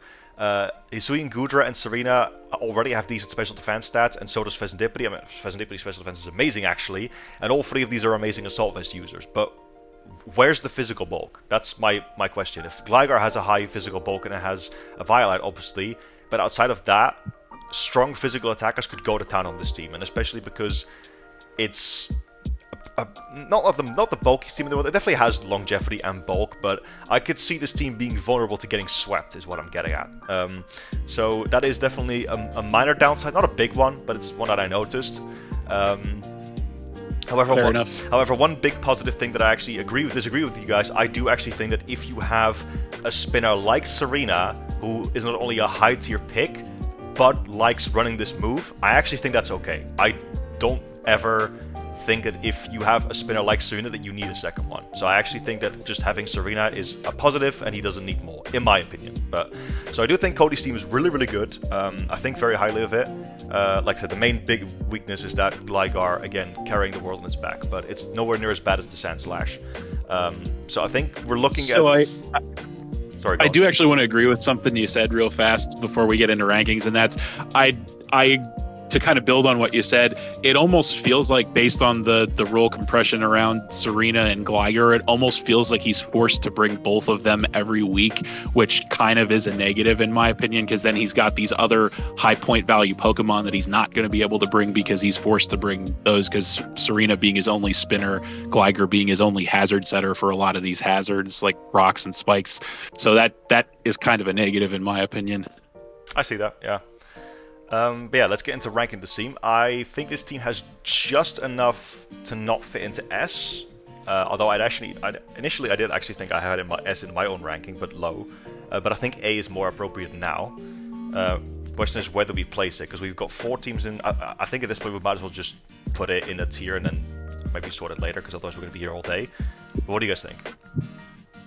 I think A tier is definitely fair. Yeah, I was actually thinking either A or B, to be honest with you, because the nits that I have to pick with this team are, I think, a little bigger than your guys, but I think A is definitely fair. We'll put it in the middle of A then, just between Chris and Lazy. Maybe it's like, again, from here on out, we're just going to put them in there, because we're going to be all day. Sounds good. But yeah, we're going to do that. We've now officially reached the halfway point, or we're over it, actually.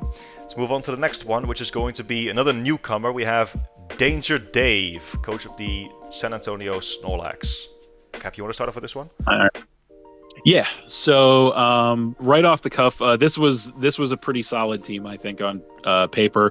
So right off the cuff, he grabbed the Barraskewda, obviously, which we all knew could only mean one thing, but nobody was going to stop him because nobody wanted a Politoed sitting on their team without rain support. So we all knew he was going to pair it with Politoed, but it was only a matter of time before he did. So obviously, looking at this team, the rain core between Barraskewda and Politoed is what jumps out right away. That goes hand in hand really well with the Raikou, obviously, because that means Raikou can just spam Thunders instead of Thunderbolts and get a lot more damage output. So those 3 Pokemon form a pretty nice little rain core on this team that I'm a big fan of. Not only that, but I like the offensive and defensive balance on this team. So he's got really fast stuff like the Barraskewda and the Raikou on the team. He's got really bulky stuff like the Regis Steel. Politoed's pretty bulky. Toedscruel's pretty bulky. Toxicroak is an interesting one because it can kind of go either way. It's got decent enough bulk, but it's got decent enough attack stat too. Stanestia could definitely be a big problem with its setting up, and it's got the good ghost grass typing as well. I felt like this team was pretty well balanced in all respects. Obviously, the synergy I mentioned, I like the rain synergy on this team. And since not a lot of people drafted Weather this season, I think he's probably going to be able to abuse that a lot more than normal, which is going to be something to watch out for. Obviously, he's got the utility on the team as well. So you've got stuff like the Regis Steel sets hazards, Toedscruel for your hazard removal, and so on. So negatives I have on this team are this team is kind of top heavy, I would say, because if you look at his roster, right, he's got an 18-pointer and 2 17-pointers. And so that is like over a third of his budget right there. That's even actually that might even be pushing like half of his budget in those 3 Pokemon. So because if I'm doing my math correctly, that's 52 points right between those 3 Pokemon, and we have a 105 point budget this season. So literally half of his budget is in those 3 Pokemon. So that leads the team to be kind of top heavy, which is going to lead it to be a little more predictable, I think. So you're going to see, I would expect to see like the Barraskewda, the Raikou, the Politoed. I would expect to see those like every week pretty much. So that is going to make the team a little more predictable, which is kind of a negative. Now, in this situation, the real question is, what are you going to do about it, right? So it's like it might be predictable that he's going to do that, but what are you going to do to stop it is the question you have to answer if you're facing him. Other thing that I think is kind of a negative of this team is this team doesn't really have a lot of priority on it. I don't think he has like Sucker Punch Toxicroak, I think. Barraskewda gets Aqua Jet and Flaky gets Grassy Glide. I think that, and Sucker Punch Bombardier. I think the priority is excellent on this team, bro. What was Aqua Jet Barraskewda is like, it's going to outspeed anything anyway, so I don't know how important that one is. Well, but if Bombardier does get... If it's rain boosted, it can still pack a punch, and there's, again, Grassy Glide Flaky. Sure. Grassy Glide Thwacky, that was the one. I did know the Sucker Punch Bombardier. So the point I was going to make is if most of your priority is Sucker Punch, that's not the greatest thing in the world, but it's not the end of the world either. But I did forget about Grassy Glide Thwacky, which how often is Thwacky going to come though? That's an open question. Maybe he's got something going with it. I'm not sure. I mean, it could come, it could not come. I don't know, but yeah, I mean, that's a little bit of a negative for me, I would say. But other than that, I think this is a really solid team, honestly. I think he did a really great job on this one. Terra Captains, I do think Terra Bombardier is a good thing. Does not get Defog, by the way, unfortunately. So that's a negative for Bombardier. But you're right, it does get Sucker Punch, Knockoff, Brave Bird, I believe, as well. So those are big positives. It's going to be a really strong Terra Captain, I think. Alolan Golem, that kind of feeds to the shallowness in a way, or the predictability. Like, I don't know when Alolan Golem is going to come to a match, because realistically, I think it's Bombardier is a far superior Terra Captain in my opinion. So that would be the optimal play. So that just kind of leads to the predictability. So the biggest negative I have about this team is it feels kind of predictable. But other than that, it's a really strong team, I think. But what say you, Scorpion? Yeah. Agree with a lot of points you said. I think the biggest strength of this team is easily the Rain Core. Phenomenal, like you said. Barraskewda. I actually think very highly of Barraskewda already by itself. I used it to great effect in Season 1, but the fact that it's supported by Rain in a format that's where it's already tougher to guard against Swift Swim users, and B, the fact that he has nearly uncontested weather, I think makes Barraskewda a huge problem for a lot of teams. So I'm absolutely expecting that thing to put in work this season. The Raikou as well, beautiful fit. And yeah, like I said, it's a really big question of what are you going to do about it. I really don't think that having two mono water types in this case is that big of an issue, because there's a bloody good reason for it. Now,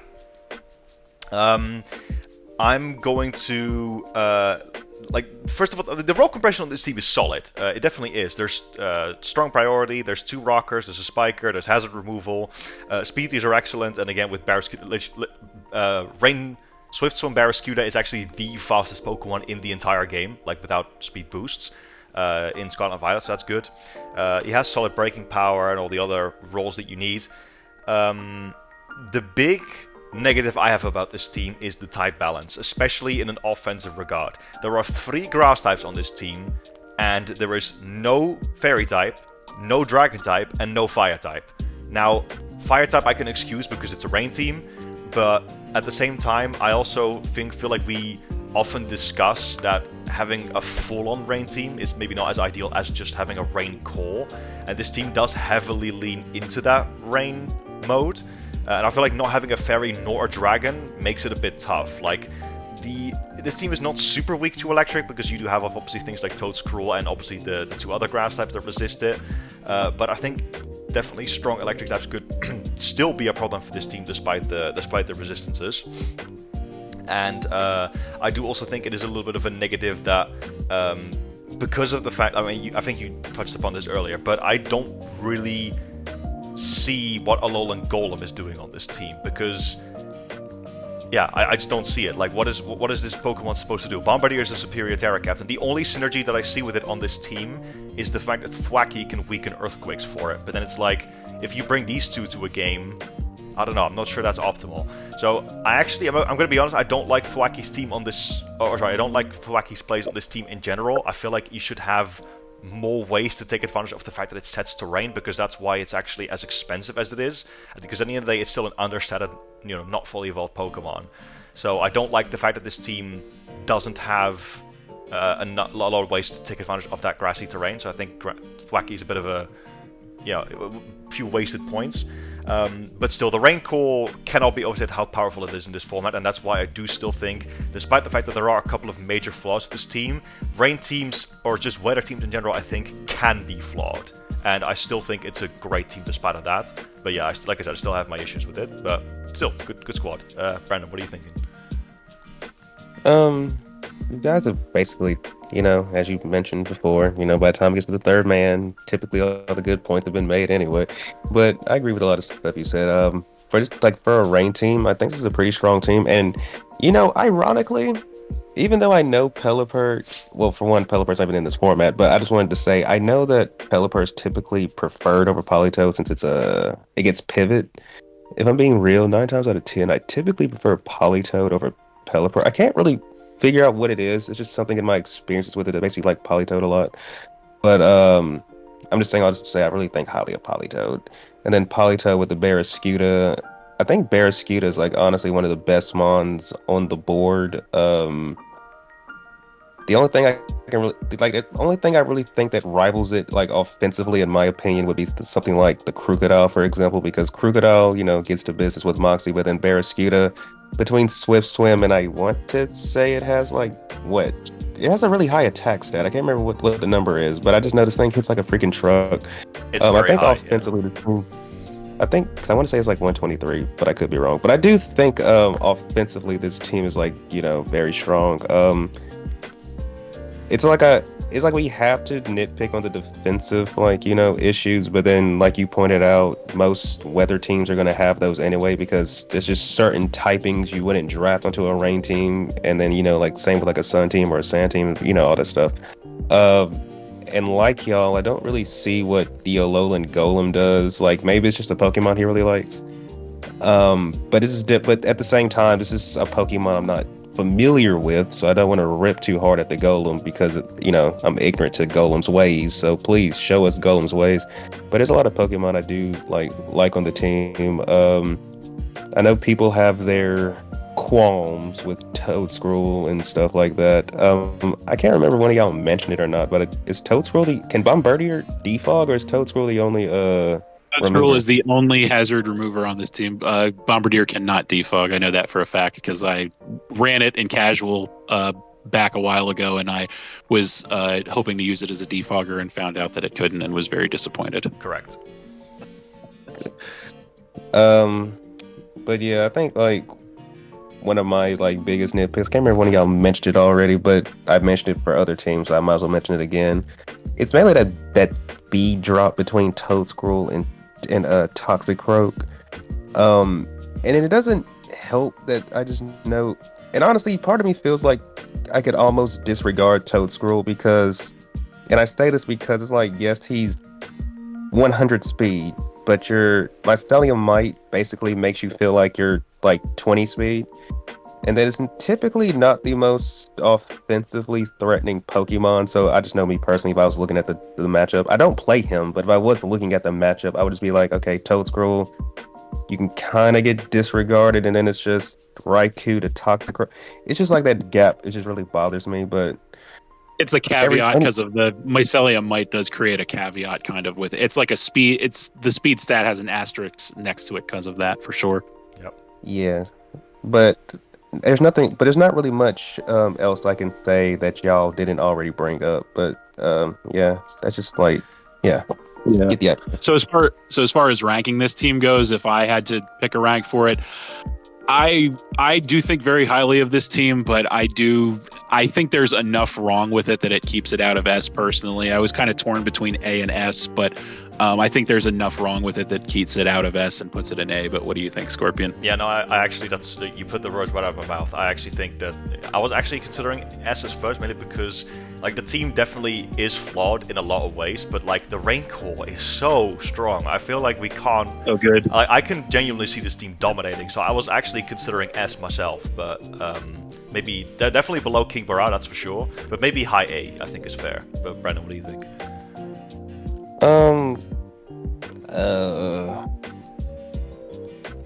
I would definitely put it below King Burra.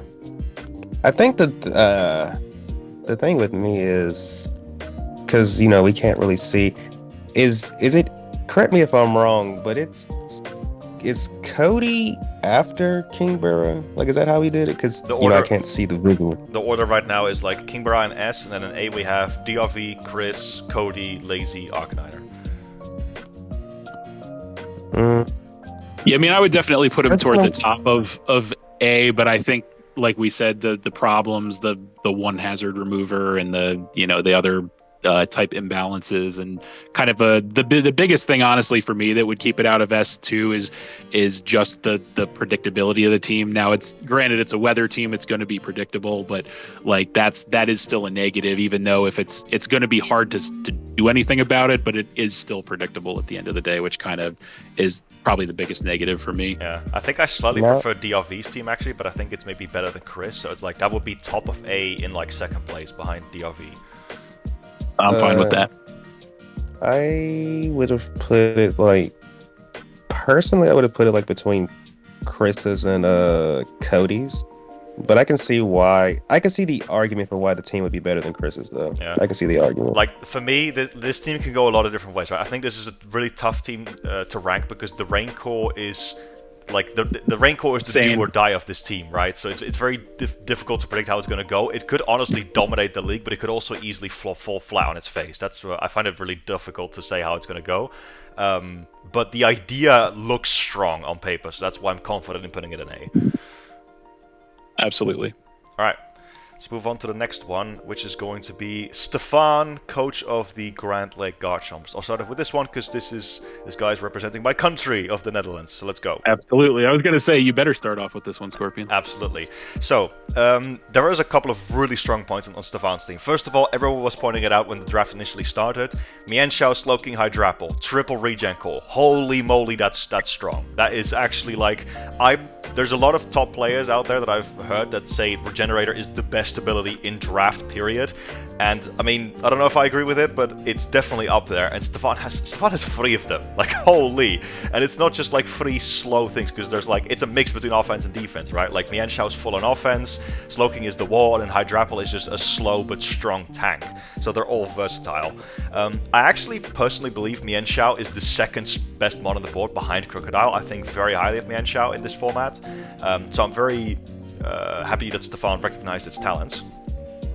A couple of other good points to this team. There is multiple rockers, there's a good spiker, and the team has decent hazard removal. I actually think Alolan Sandslash is a lot better as a hazard removal on this team because of the fact that there's a Slowking to support it.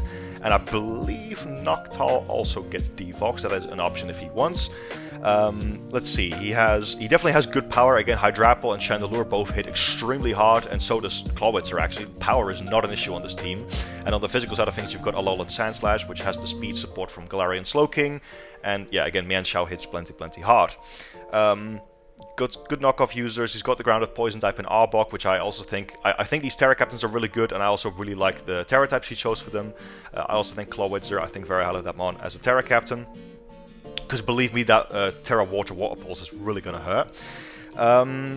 Couple negatives I have about this team, though. First of all, I believe that the only really strong form of priority on the team is... Where is it? I think Arbok gets Sucker Punch. I know Hydrapple gets Sucker Punch too, but that thing's attack stat is very low. I think out of that, is it Sucker Punch Arbok? Does that thing even get Sucker Punch? I might have to double check that. But either way, what I was going to say is the priority feels a little bit lacking, right? So that's one negative. And also, now, the speed tiers.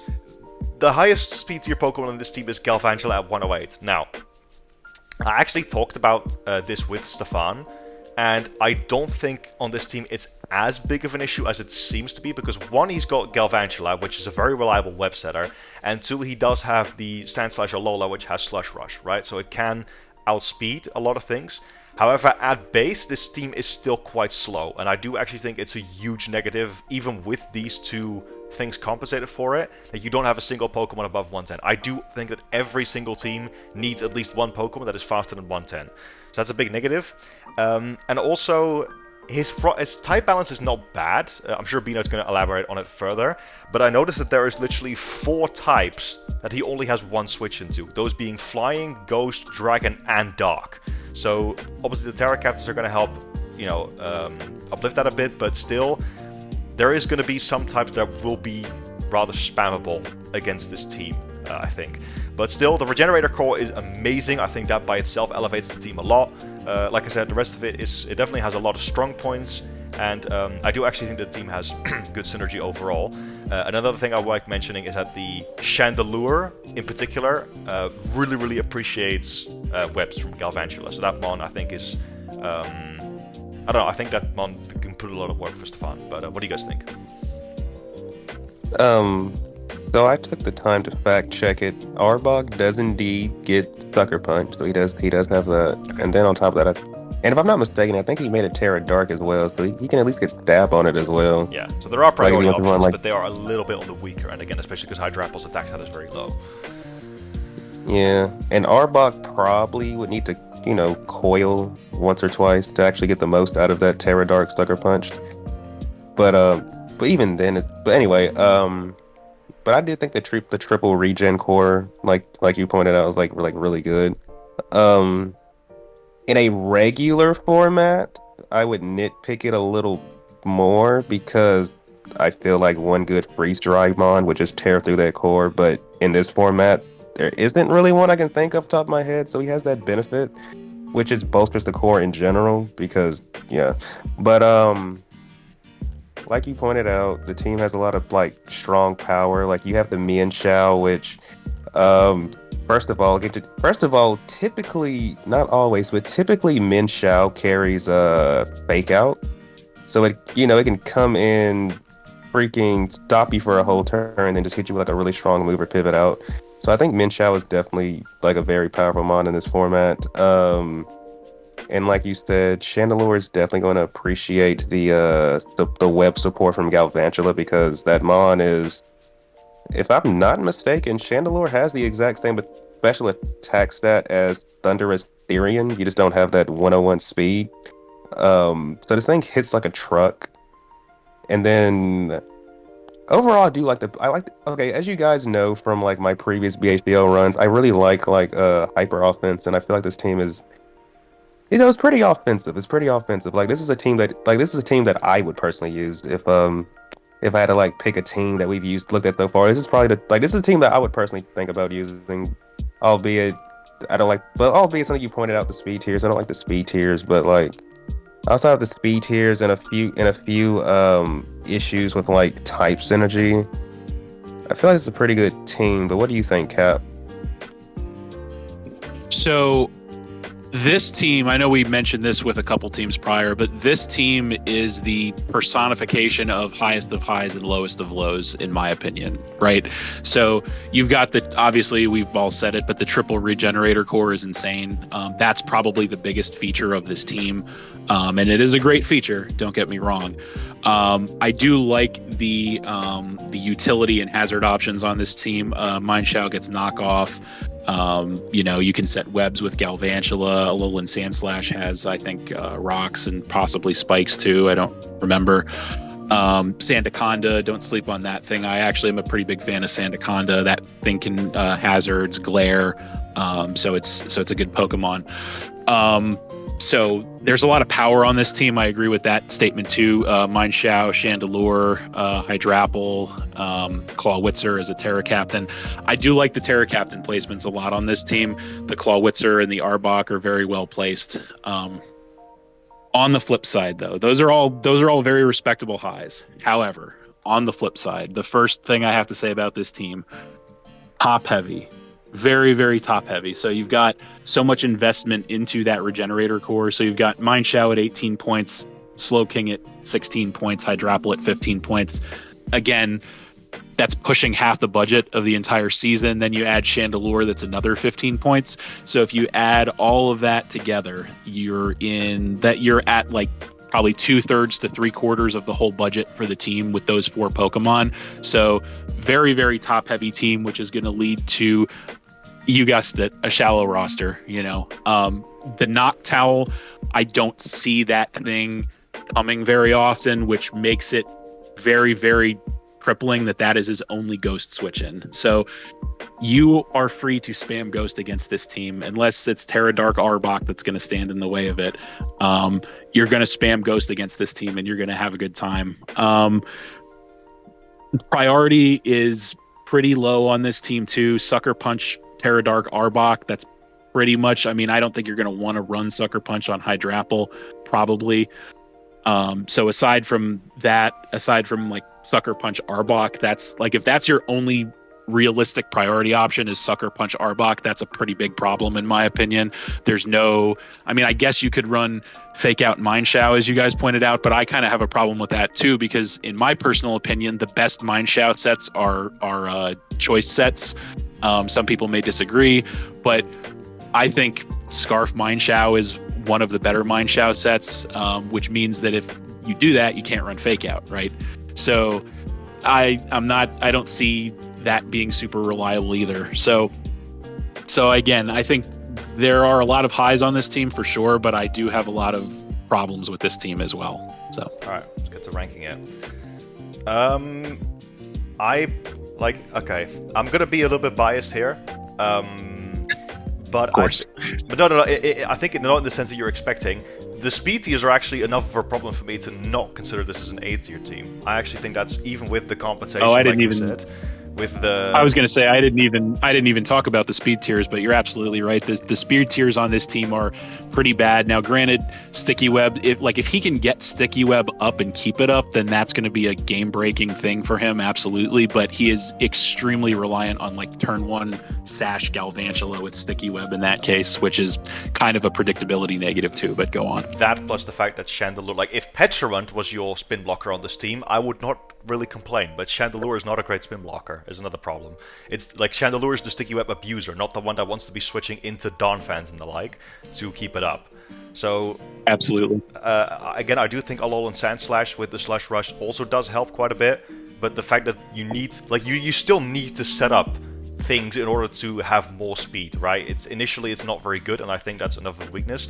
I do think, is it above or below HIM? I'll leave that up to you guys to say, but I'm definitely thinking B. I'd put it below. Yeah, wait, we put HIM in B? I thought we put him in A. You were outvoted on that, Brendan and I. Oh, yeah. Sorry, we've been going for a while, so I'm starting to lose it a little bit. No worries.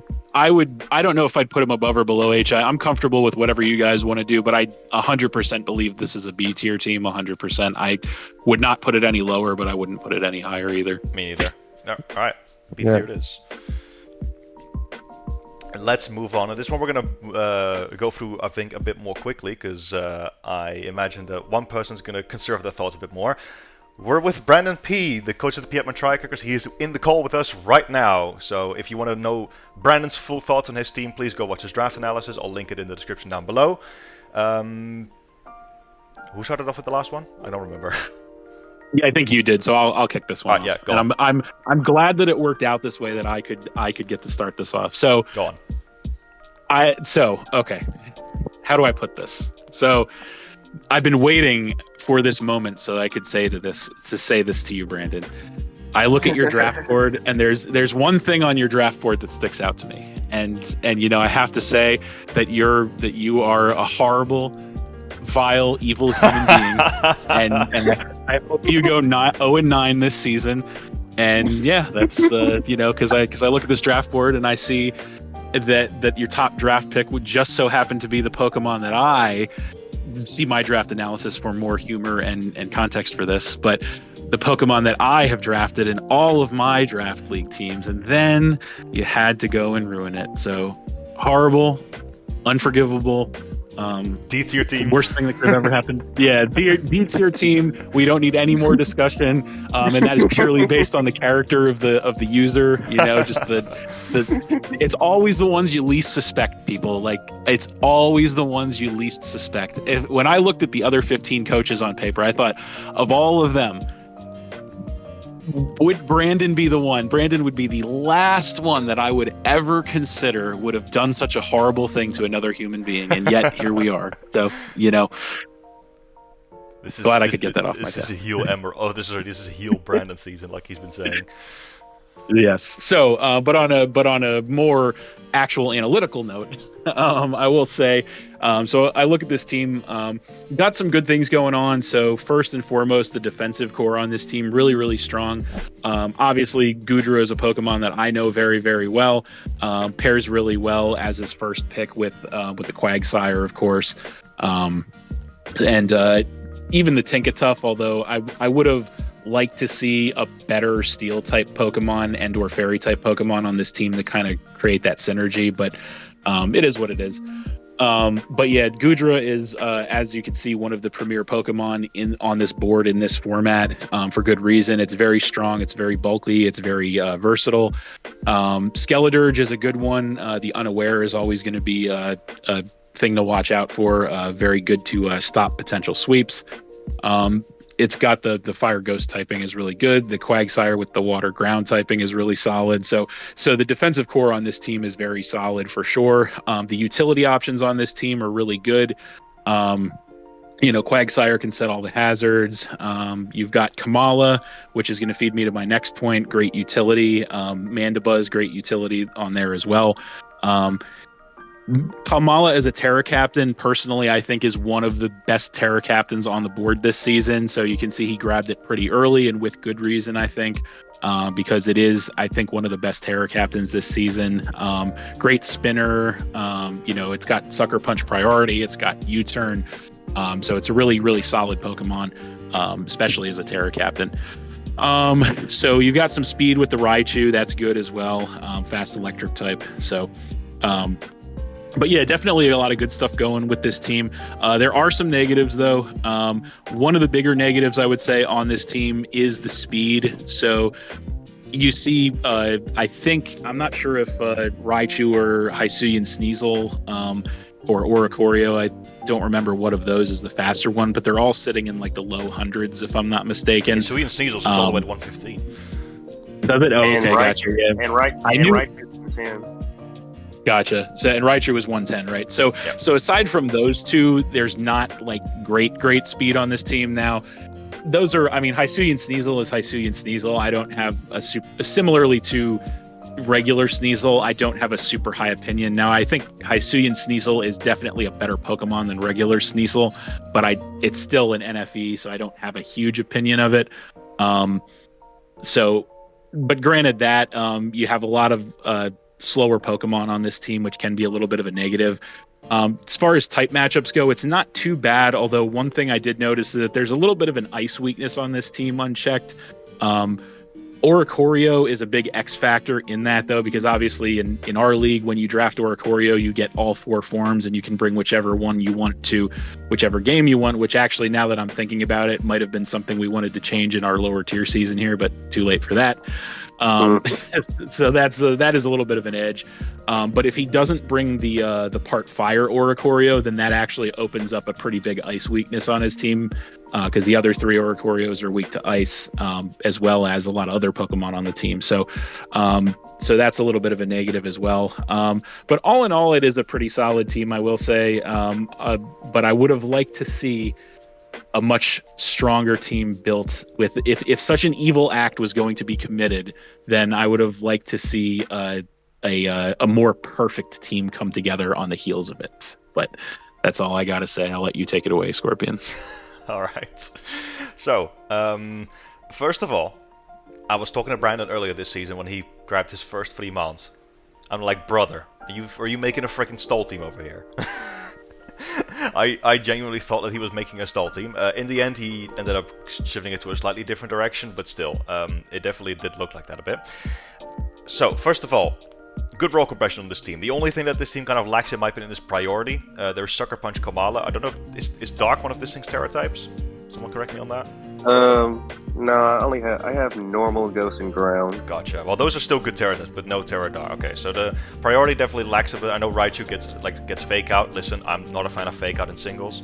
So the priority is definitely a little bit lacking. However, there's multiple rockers. Like, the hazard game is excellent on this team. You've got Rapid Spin, Terra Kamala. You've got Mandibuzz, which is one of the best defoggers on the board. And if you really, really want to, you can also bring defog Oricorio. I don't think you will when you have Mandibuzz, but it's an option. The speed tiers for such a bulky team, I think, are actually pretty good. Because, like, if I look at it, we've got Sneasel at 115, Raichu at 110, Shaman at 100, and then we've got Oricorio at 93, so there's not really big gaps, and 115 is like a good speed tier to have as your highest speed tier. So despite the fact that this team, I think, is quite defensive, I don't think the speed tiers are a problem, honestly. I think this is solid. Let's get into the main thing of this team, right? It's a very, very tough team to crack. I know it's not stall, but it might as well be one. Goodra gets Scald, Toxic, very, very tough to break. Obviously can be offensive too, but it's also an amazing Assault Vest user. You've got Double Unaware, you've got Mandibuzz, which takes hits for days. Shaman's got base 100 across the board, also very tough to break. And then the Violite Tinkertuff, I mean, not the best hit taker in the world, but it definitely has a lot of defensive merit for its point cost, I think. So this team is not getting swept. I'll be honest with you. Do not try to set up against this team because it's not going to work. Skeledirge and Quagsire together, like I said, they cover each other's weaknesses decently well. Very tough to break through. Now, there's actually only one flaw that I have with this team, but sadly it is a major, major flaw. There is a severe lack of offense on this team, in my opinion. I think Goodra is a very strong special attacker, that's for sure. So is Skeledirge to an extent, but that thing's mainly a wall. Where's the rest of the offense? Like, seriously, Hisuian Sneasel is like an NFE. It's decently fast, and obviously it is strong, but it's not going to be sweeping teams. Oricorio is not threatening unless it's got a couple of Quiver Dances, but it needs to boost a lot. Raichu is not a Terra Captain, so its coverage is very shallow. I'm actually not that big of a fan of Raichu without Terra. Mandibuzz is very passive. Shaman, I mean, can hit decently hard, but it has no ability to boost it or help it out. Seed Flare is a strong move, but offensively, Monograss is terrible, and its special attack stat is only 100. Komala actually has a decent attack stat, but it's more of a utility piece. I really think, and like outside of Oricorio especially, this team has almost no sweepers. I think this team is going to have a very, very difficult time to finish games. And as a result of that, again, I may have been joking about it, but I'm now actually going to say it seriously. I think this team's best bet in terms of like finding a win condition is stalling. I'm not joking. I think Toxic on dear God, like Scald with Hisuian Goodra, lots of a lot of these mons get reliable recovery. Majority of the team actually. The hazard management is amazing, which is a positive. Where's the offense? I think. So this is what's become of my beloved Goodra. Is it's been ripped away from me and then used to support the one thing that I hate the most. This is where we are in 2025, ladies and gentlemen. It's a cruel world we live in. I know he's not participating with us, but shout out to you, Icy Dude. This looks like an Icy Dude team. He's obviously notorious for drafting very bulky teams, and I'm gonna be honest. I think, like I said, it is a major flaw. I think this is a big thing that holds this team back. Like everything, and it's a shame because, like, fundamentally, there's a lot of really good things about this team. Like I mentioned before, the roll compression on paper is excellent. There's good type balance. Like I said, there's a lot of good things about this team, but where's the win conditions?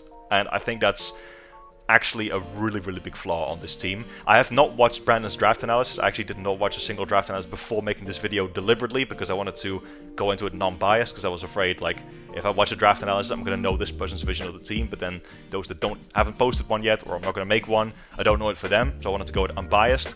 So I'm going to pass it on to Brandon here to explain a little bit to me. Maybe there's something about this team that I'm missing, but yeah, I think, like, I look at this team. On paper, it fundamentally looks actually really good, and then I delve deeper, and I'm like, where's the offense? So, yeah. But Brandon, if you want to fill in on me, please go ahead. So, not to make excuses, right? Not to make excuses. But I do have to acknowledge, because, in BHDO, there's like a tradition where Brandon P just gets sniped ruthlessly from beginning, like from start to end. Because it's crazy. I didn't even want Goodra. I'm not Goodra. I didn't even want Goodra in the beginning. What I wanted was Pecharunt, got sniped. Goodra Sui got sniped, and I was like, well, if I can't get Goodra, and I can't get Pecharunt, best way to fix it, Skeledirge and Goodra. Like, those are like the closest replacements that you could possibly get, right? I do acknowledge the team doesn't have like a, it's not like, what's the word I'm looking for? It's not like offensively threatening initially. Like, I do admit that a lot of the time I'm going to have to rely on chipping things down to put stuff into range. Like, for example, since, like, I built the team with the, like, as I'm building the team out, I was thinking, like, okay, I have several mons that can, like, help support Skeledirge in regards to, like, I don't like it when my Hex user is the only one statusing things, and I have several ways to status mons to help bolster Skeledirge too. I just feel like from experience, after like one or two torch songs, if you don't have a way to just knock it out straight up, it can kind of just snowball. But I do admit a lot of the team has to revolve around chipping stuff down in range for something to come in later and finish it off. Which is why I kind of like Raichu, because I notice a lot of people don't have a lot of. Not everyone has like the most solid ground type, so I feel like Volt Switch is pretty spammable for chip damage, and Raichu does also get served and stuff like that for like ground types if I can just get the right read. And I know Kamala is like seen as like a utility piece, but without spoiling too much, because I know you said you want to watch my draft analysis, I do have a vision for where Kamala is more than just a utility piece, because it has 115 attack. After one rapid spin, so it depends. If I run a Jolly Nature, after one rapid spin, I'm basically faster than 105 and down.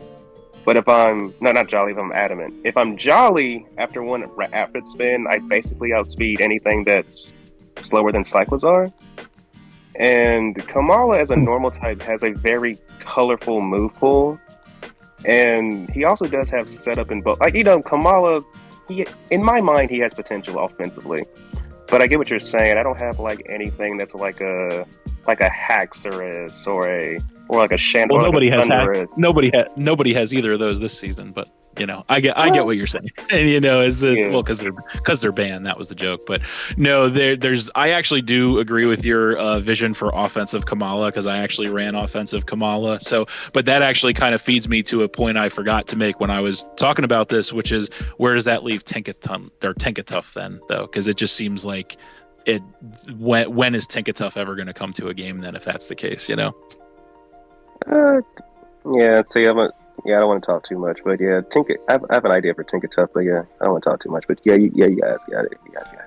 Let's get into ranking this. But I'm gonna be honest. I think the lack of immediate offense, and also because I'm gonna be honest, I actually don't think that highly of Oricorio as a Pokemon if you can't terrestrialize it. I know it has access to all the forms and whatnot, but Oricorio is a very, very predictable Pokemon, and it's like the difference between electric, ghost, psychic, and fire, like those types are not different enough to the point where it changes the way that you counter Oricorio. So I actually think that the aspect of that is a little bit overrated, or at least not a big deal. But like, it's still a decent mod. But again, Oricorio is actually quite weak as well. It needs like at least 1 or 2 Quiver Dances to be threatening. And again, I think the offense on this team is too lacking. So I'm personally thinking B. But what do you think, Cap? I agree with you 100%. And it's not just the bias talking. Objectively, I know I didn't really say this when I was doing my initial readout of the team, but the more I look at it, I do think that this team kind of has a little bit of a shallow roster, in the sense of like, how many games is Oricorio going to come to because Mandibuzz is there? Like, how many games is Hisuian Sneasel going to come to because it's an NFE? How many games is Tinkatuff going to come to because it's an NFE? And even though it's a Terra Captain, Kamala is far superior. So there are actually more problems with this team in my mind than I even initially realized, because I was blinded by the sorrow and devastation of the situation. So I perhaps didn't take as close of a look at this team as I should have. But the more I look at this team, the more I realize there are a few more flaws with it than I thought. So it's still got a great defensive, defensively one of the best teams in the league this season, I think. But I do agree with you. I think yes, so I would agree with you. But I do think because of all those issues we've raised with it, I think it does belong in B. Yep. All right. Next, we're going to move on to our, I think, final newcomer. That is going to be Fornabile, coach of the City Powering Regis. Who wants to start off with this one? Should I do it, or Brandon, do you want to go? Brandon didn't talk much, so let's give it to him. Yeah, that's what I was thinking. Go on. All right, so we have, the newcomer, Fornabile, with the, if I'm being honest, very interesting round 1 pick. Like, by no means do I think Rabombi is bad. I just did not think it would be a round 1 pick.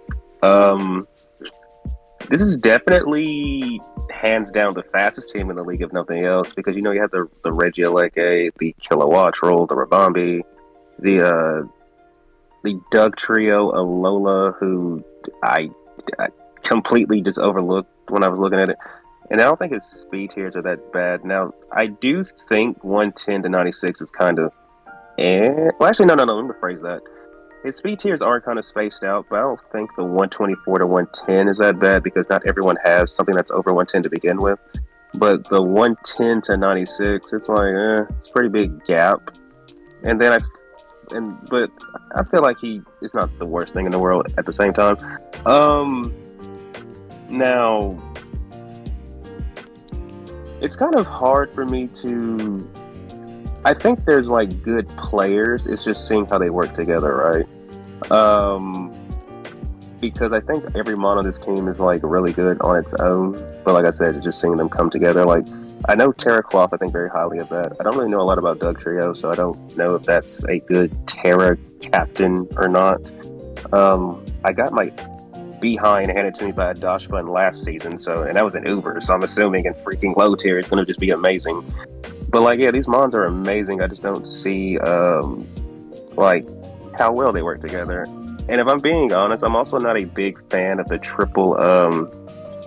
I'm not a big fan of the triple fairy, but that's maybe just like it's like a minor nitpick and stuff like that. It's funny because there's. But if anything, I thought you were going to say triple electric because there's triple fairy and triple electric on this team. Oh, we just want to get to that too. There's triple.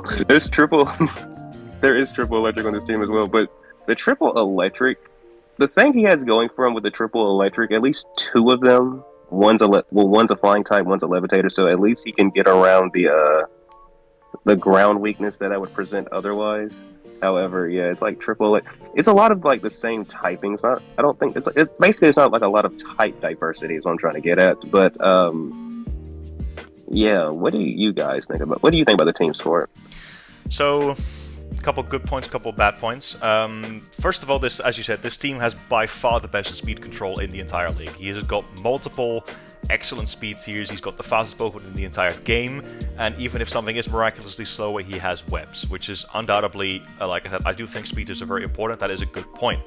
However, I have a pretty big problem with this. There's a couple of big fundamental problems I have with this team. You know what? I'll get to those later. Let's just round off the positives first. There's also good priority in this team. Regieleki still has a somewhat respectable attack set, and it gets extreme speed, which, I mean, not that it's going to use it very often because it's the fastest Pokemon in the game, but if something does get out of hand, it's definitely useful. I have actually seen Pokeaim use extreme speed Regieleki twice with the P4G, so in draft, might be a lot more useful than you think. He's also got Shadow Sneak Mimikyu, which is good, so there is strong priority there. Initially, I actually had no knockoff user as a weak point on this team, but I was wrong because Cloth gets knockoff, so that's actually pretty good. I do actually think very highly of this team's Terra captains as well. I think Cloth is one of the best Terra captains on the board. I like the fact that he's got Stellar on it as a Terra type. Respect. And Alolan Duck Trio, I think, is really not that bad for its point price. It's got a good speed tier, Ground Steel is pretty solid offensively, and it's not overly reliant on Terra, so you can very reasonably bring Alolan Duck Trio and Cloth to the same game, which I personally think is always a positive when choosing Terra captains. There is actually a surprisingly decent defensive type balance on this team, despite the fact that there is triple fairy and triple electric. And that might be because these types fundamentally don't have that many weaknesses to begin with, but it does help. And like overall, the roll compression is not that bad. Like you've got your knockoff user again, you've got a bulky water, you've got the best bulky water type in the game, and those, or at least the bulkiest one. There's 2 rockers on this team. It's pretty good. Now, let's get into some downsides of this team. First of all, there's no Toxic Spikes user and no Toxic Spikes user either. There's also no Toxic Spike Absorbers. The second team with that issue, and I think that's a pretty big problem when you have Pokemon like Dondozo, Glastrier, Darkspun. These Pokemon do not appreciate getting poisoned. Cloth doesn't appreciate it either. So Toxic Spikes, again, completely free on this team. I don't believe he's got Terra Poison on either of his mons either. So that's an issue. Secondly, I see a pretty... Honestly, this team has a big power issue, I feel like. Like, maybe not... Because, like, Regieleki is pretty strong with Transistor, but it's completely and utterly walled by any and all ground types, so that doesn't help. Kilowattrel is decently strong, but it has no coverage, so anything that walls the electric flying combination, it kind of thuds into. Rotom Mow is strong, but it's mainly a defensive piece most of the time. Like, Rotom Appliances are mainly meant to be defensive pieces, and especially if you have Kilowattrel, I don't really see the point of bringing both of those in offensive roles. Plus the fact that Rotom's most speed is not the greatest either. Cloth and Glastrier are big offensive threats, but they're very slow. I'm a bit like, okay, like not only is the offense on this team a little bit mediocre, it's nowhere near as bad as Brandon's team, I would say, but also where's the Webs abuse? It's really ironic to me that Ribombee was the round 1 pick, because not only is there not a good Webs abuser on this team in my opinion, but there's also no spin blocker, so those Webs are going to be actually pretty easy to remove. I don't believe he's got Terra Ghost on either of his Terra Captains either, so unironically, I love the round 1 pick and I love the little artwork we have in the top left corner. That's really, really cute. This man can draw, but I actually don't think Ribombee is that great on this team, ironically, as a round 1 pick, so... yeah, so the lack of offense, especially on the special side, the lack of a grounded poison type, and just the fact that Stealth Rock, is the only damaging hazard he has, I think there's some pretty glaring flaws with this team. Yeah, it's tough how I would rank this team, but I don't think...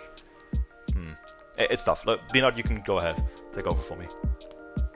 All right. So, this full disclosure, this was one of the teams that I didn't spend too much time looking at, probably because I was so devastated by looking over Brandon's team, and they're right next to each other, So this team kind of got passed over in my eyes a little bit when I was initially looking at it. But I agree with a lot of the points that you guys made. So the biggest positives about this team, in my opinion, there are basically 2 big positives and then a bunch of neutrals and then a couple of big negatives. So the biggest positives are obviously number 1, the speed control, fastest team in the league by far this season. Obviously Webs as well, which, seems kind of redundant, have Webs behind all these fast Pokemon to begin with, but it is what it is. I guess this guy wants to go first every turn no matter what, which I can respect it, because going first is big. It's a good thing.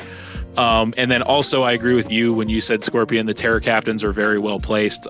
Cloth is one of those Pokemon that without Terra is pretty bad, but with Terra can be pretty good. So I think that's a big one. And then Alolan Dugtrio, I think, is a really solid Terra Captain. Honestly, I think that's kind of a sleeper pick for being a really, really solid Terra Captain, especially at that 4-point price tag.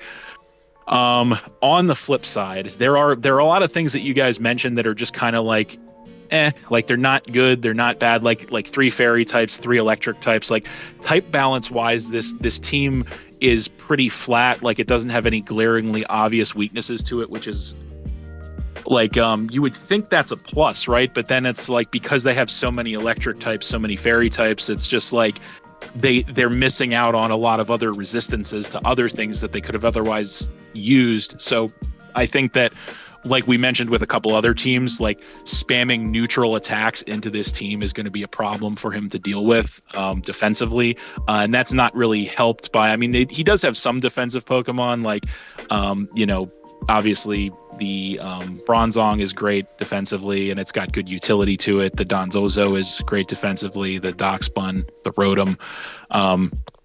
Glastrier is an interesting one because being a slow ice type, like, its stats are great, right? But being a slow ice type, it is so susceptible to just getting whacked by a strong fighting attack or a strong rock attack or a strong fire attack.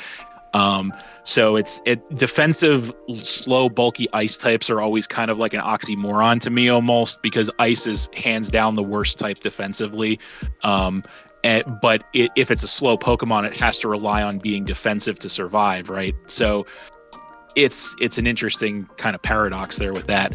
The interesting thing, and this is the big point that you were making, I know, is that the fact, if you look at his team and you look at the point values of his Pokemon, he has no Pokemon on this team that costs more than 12 points out of an 18-point draft board, which is crazy to me, I think, which kind of feeds into the point that you were making, Scorpion, that where's the power? Where's the heavy hitter? Where's the game closer? You know what I mean? Like you said, Regieleki can be as fast as it wants, but as soon as it runs into a ground type, it's done, So Kilowattrel, again, can be as fast as it wants, but as soon as it runs into a ground type and or something that resists flying, it's done. So Mimikyu could be threatening, but it needs a Swords Dance first. So I don't know. I think the fact that 5 of his Pokemon are 12-point Pokemon, and then everything else is below 12 points. He has 11 on his roster. So while it seems to be a deep roster, it's kind of paradoxically, it's a deep roster, but it's also shallow in its versatility, right? So like he has a lot of Pokemon and they're all potential brings every single week, which is positive, but they don't really do that many different things from each other. You know, like how many fast electric types do you need on a team? You know what I mean? Or like how many, you know, fairy types do you need on a team generally? You know what I mean? So I don't know. It is an interesting one and a difficult one to rank. But yeah, it's definitely it's a strange put together team. It's got good pieces. It's got definitely a good amount of pros to it, but it has a good amount of cons to it as well. So yeah, let's get I'm definitely thinking as far as ranking goes, I was thinking like B or C, to be honest with you, because I almost am leaning more towards C, because I feel like, well, it might have a little more firepower than Brandon's team. I don't know. It just seems like I'm just looking at it. I'm like, where's the win condition? You know what I mean? Like I'm looking at these Pokemon and I'm just like, where's the win condition? You know? So I feel like C. What do you guys think? I actually agree with you. We had that same issue with Brandon's team, but I feel like Brandon's team, like fundamentally, is still like, I look at the teams we have in B, and I still think that like these teams, like I also just cannot see this team sadly being in the same tier as Stefan or HIM, right? So I do actually think this team has enough net points. I think it is better than Zeus's team, unfortunately. And I feel really bad because I really don't like putting our newcomers so low. But believe me, guys, BHTL is a place to learn and grow, all right? So we're absolutely willing to help you guys. As you guys know, I am the reigning champion. If you need my help, I'm more than willing to. But yeah, sadly, I also agree with you. I do think this team is at the top of C, but it is C. Brandon, I agree, and we got to be at the end of the day. We got to be objective, you know, newcomer or not. We gotta be honest about these, you know. Exactly. And I would put it in C tier as well. But to Fornible's credit, I think this is his first ever draft. I could be wrong about that. Possibly, yeah. But still, I'm gonna be honest. We've seen worse teams. All right, buddy. You're definitely not the worst. Oh, absolutely. And neither is Zeus. I definitely recall teams from like season 2 that were worse than this. So don't you worry. So. 100%. And we also fail to acknowledge that we have been wrong about these power rankings before. Absolutely. Oh yeah, the infamous debate of putting Raymond in C tier in season 2, and then he proceeded to win the league. So, yeah. Yeah. All right, let's go on to the next one. We have Mr. Abomination from Canada, coach of the Athabasca Miltanks. I guess I'll start off with this one. I like this team. Raw compression-wise, it is beyond excellent. He's got multiple strong priority users, which is always a big plus. He's got, like, I think, Sucker Punch on Persian. He's got Mach Punch on Hitmonchan. Don't know if Blastoise gets Aqua Jet, but I believe it does. Good enough, right? He's got multiple excellent rockers. Duraludon and Uxie and Diancie are all amazing rock setters, and then Wishcatch, I think, gets it too, so there's a lot of options for that. He has spikes, he has toxic spikes, he has hazard removal options. I believe in, like, literally his round 1 pick. Blastoise, excellent rapid spinner. I don't know if he's got anything else that can remove hazards, but honestly, I'll be brutally honest, I think Blastoise is more than good enough in that regard. Speedies are excellent, again, 115, 110. There is a little bit of a gap, but I'll get to that later. Yeah, he's got every role that a good draft team needs, so raw compression, excellent. He's also got, and this is the thing I should point out, and I think B-Nard's going to like this one. Abomination has the best type chart in the league by far, or at least if we look at the prep doc. His type chart is near perfect, with the only potential flaw is the fact that he only has a single Ice Resist, but his Ice Resist is also his most expensive Pokemon, so that's also not a major issue, I think. And also, his only, ironically enough, his only ice weakness is the little Jumpluff, which might not come to that many games, so it's not necessarily a weakness, it's more just like a little spammable because it's neutral. I also think his choice of Terracaps is excellent. I do actually think Jumpluff is not the worst thing in the world. It's a decent little Pokemon, and it's not over-reliant on Terra because it has a lot of utility, right? Even though Grass Flying is not the best. And Persian is excellent. Persian is definitely one of the better Terra Captains available. A lot of Pokemon on Abomination's team feel versatile, I think. And I will actually say, because of the fact that I think Blastoise is a really good spinner for this, initially when I looked at this team, I felt like there was a little bit of a firepower issue, but then I realized, you know what? You can probably get away with this team running offensive Moltres a lot. You know, we have to acknowledge Moltres has an excellent base 125 special attack stat with high base power stats. You know, Hurricane, Fire Blast, these moves hurt. And I actually would really like to see some offensive Moltres action in this league from Al. I think Moltres normally, you know, it's great defensive piece, and it will still do that great this season. But Al has a lot of walls, there's the Whiscash, the Swalot, even though some of the weaker walls on his team are still, they play a good role. Obviously, Swalot absorbs Toxic Spikes and can set them, I believe. So Moltres, I think really highly of Moltres on Al's team specifically, and I say that just because I really like Moltres. I think this team is actually really, really strong. There's not many flaws that I can think of here, but maybe the only one being that if he doesn't decide to run offensive Moltres, I can see a slight immediate power issue. But still, we have to acknowledge that he can also run... obviously, Persian is very strong offensively still, and don't forget about Shell Smash Blastoise. I do think Blastoise is better as a defensive Pokemon, but Shell Smash is always an option, and it's very strong this league. I do think Al's team very, very strong looking. But what do you guys think? All right, so I do agree with a lot of what you said. One thing that I like about this team a lot, like you said, obviously the type balance thing. I'm a big fan of how type balanced this team is. I agree. It's probably the most well-rounded in that respect this season.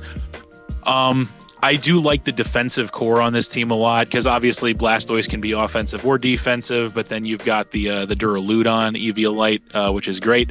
You got the Uxie, the Electros. There's a lot of really solid defensive mons on this team. I'm kind of so he technically he has two rapid spinners. He has Hitmonchan and he has Blastoise. So right, I forgot about Hitmonchan. My bad. I would disagree with what you said about Blastoise being a good spinner because I personally like Blastoise in a little more of an offensive capacity myself. So the fact that Shell Smash is just sitting right there makes me feel like I want to click Shell Smash, So and realistically, I'm not going to have Shell Smash and Rapid Spin on the same set, right? So I think personally Blastoise makes a better Shell Smasher than a Rapid Spinner, but the fact that he has either or as an option is really good. Hitmonchan as a backup Rapid Spinner is really good, I think. I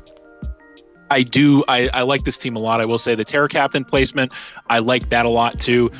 Persian is a great Terra Captain for lower tier. Persian is one of those Pokemon, kind of Jumpluff too, that they're both kind of meh as Pokemon, but then when you put them in this specific scenario, I remember you said that about Grumpig earlier, this league was designed for giving Grumpig a chance to shine because it could be one of the few Pokemon that was a Terra Captain. And I feel kind of the same way about Persian and Jumpluff too. They both kind of fit that role in my mind, is that you wouldn't not care too much about Terra, Persian, or Jumpluff in any other scenario, but here you do, and I think that's really cool.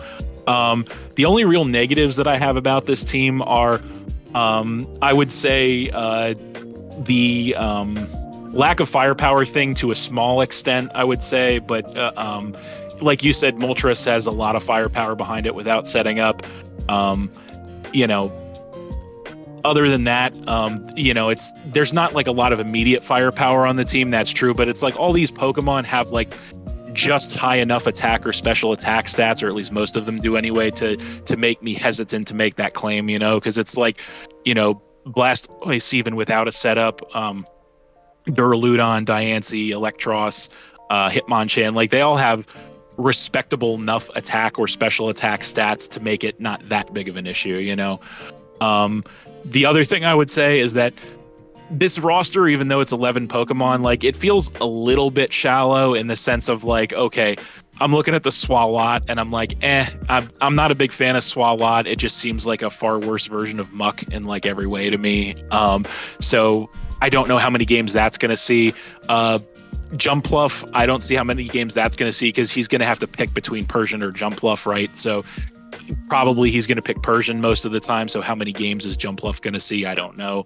But other than that, I don't really have too much negative to say about this team. I do really like this team a lot, and that is my opinion. It is definitely a really, really solid team. But what do you think, Brandon? It's worth mentioning that he picked up Jumpluff because of Skyla. But yeah, go on, Brandon. No, I mean it's regardless of his logic, it's still there. But he doesn't get a free pass on the Jumpluff just because he picked it up because he likes Skyla. No. I thought it was just worth mentioning. It is worth mentioning. I agree with you. But what say you, Brandon? So personally, I feel like this team, if it's not if it's not the best, it's definitely the second best in the entire league. I personally feel like if there's ever going to be another team that goes into the S tier, for example, it would definitely be this team. I just think really highly of the team because of just what I know about the Pokemon individually, because you have the Swalot who just like he goes crazy with the Hyper Beam. I'm not sure you guys remember season 2 Hyper Beam Swalot with Scorpion, but that's a thing. That's a thing. I did not remember that. Go on. Okay, but the jokes aside, though, I think he has a lot of solid pieces that just they synergize well together. Yes. Because he has the Blastoise, Moltres, the Jump Plus. I thought it's a pretty nice little core right there, like Fire, Water, Grass. I think highly of Jump Plus. Don't ask why, just know. I believe in you, Al. I believe in you, because if anyone's going to pilot some of these mons, it's him. But as you know, we're not taking player skill into account. But it is a very Al-esque team for sure. I do agree with you there. Yes. But I do think, he has solid mons like Persian. I used to sleep on Persian. I want to say it was either Pokemaster. It was someone in this league that taught me Persian's game, and I was like, okay, I'm never gonna doubt you again. And then just the first half of his draft, like the Blastoise, Moltres, Duraludon, UC, Diancie, Electros. I think all those are just really solid Pokemon, and yeah, this is a very Owl-esque team, and I really wish I didn't know Al. If I didn't know Al, I probably wouldn't think as highly of this team. But it's so hard to look at this team and not consider him. And then, because we all know, with a team like this is like his bread and butter. He's going to do really great with this season. And it's just so hard for me to talk, to give any negative points. Because I just cannot take the bias out. And I hate that.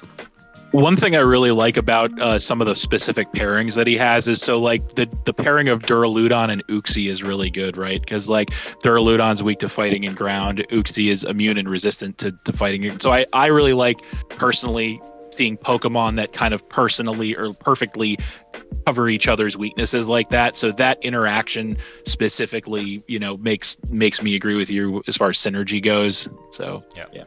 Let's get this team ranked. I personally. I don't think this team is good as King Baraz, but I do actually like enough about this team to consider it S tier, ranging from the roll compression to the little synergies the team has to overall the Terra Captains and a lot of the other points that we mentioned. I like this team enough to put it in S. What do you guys think? I would agree with that. Yeah, I know Brandon already said so, but I agree with you guys. I think this team does belong in S. Not below King. I would say it belongs below King Burr's team, but it definitely does belong in S. It is a very solid team, top to bottom. Going to be hard for whoever has to deal with it to get over it. Yep, for sure. All right. Now we're going to move on to the second person in this call, and also the last because I'm not participating. But we have the Philadelphia Pidgeys right here, coached by Capt B-Nard, and I don't know why this roster, I don't know why the roster on the PowerPoint is so wide and stretched out, but it's quite funny. I actually had quite a lot of notes of this team. Brandon, do you mind if I take this one and then you start with Adam? I have no issues with that whatsoever. All right, cool. So, first of all, there's a lot of good points about this. It's a very interesting team. I will say that. Let's get into it. So, roll compression wise, this team is amazing. Just like the previous one, it ticks all the boxes. It has multiple strong forms of good priority. It has multiple stealth rock setters. It has your spikes, your toxic spikes. It has multiple forms of hazard removal. We've got defog on Galarian Weezing, great defog, and we've got tidy up Mousehold. And Hawlucha also gets defog, funnily enough, but I think that's good enough. We have excellent speed seers. There's a lot of power on this team. I actually think that Berserker is a bit of an underrated wall breaker because Tough Claws and Steely Spirit are very, very kind of boosting abilities, right? They hit very hard, and the fact that this thing is a Terra Captain and can also power up its moves even further, I think is great. Didn't you put Stellar on this thing as a Terra type, Cap? Yes, I did, and exactly why I did is exactly what you just said. Yeah, Tough Claw, Stellar, it hits deceptively hard. Yeah, I actually think that's a really positive point. I really like that about Berserker, and the fact that it's a Steel type as well means it's not actually easy to take down either. Let's see, it's got ground and electric immunities, all that. A nice bulky water in Gastrodon, nice little poster child for that. has a good knockoff, good amount of knockoff users overall. It seems actually like a nigh perfect team on paper, and I actually had to dig quite deep in order to find weaknesses. But sadly, the more I dug, the more I actually did find a couple. Now, before you jump to the wrong conclusion, this is a really, really good team. Don't take me wrong, but there was actually more weaknesses with it than I initially thought. Hit me with it, Chief.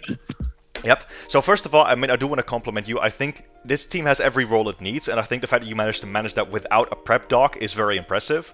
The speed control on this team is excellent, not just because you have Jolteon, but also because Unburdened Hawlucha, another extremely fast Pokemon.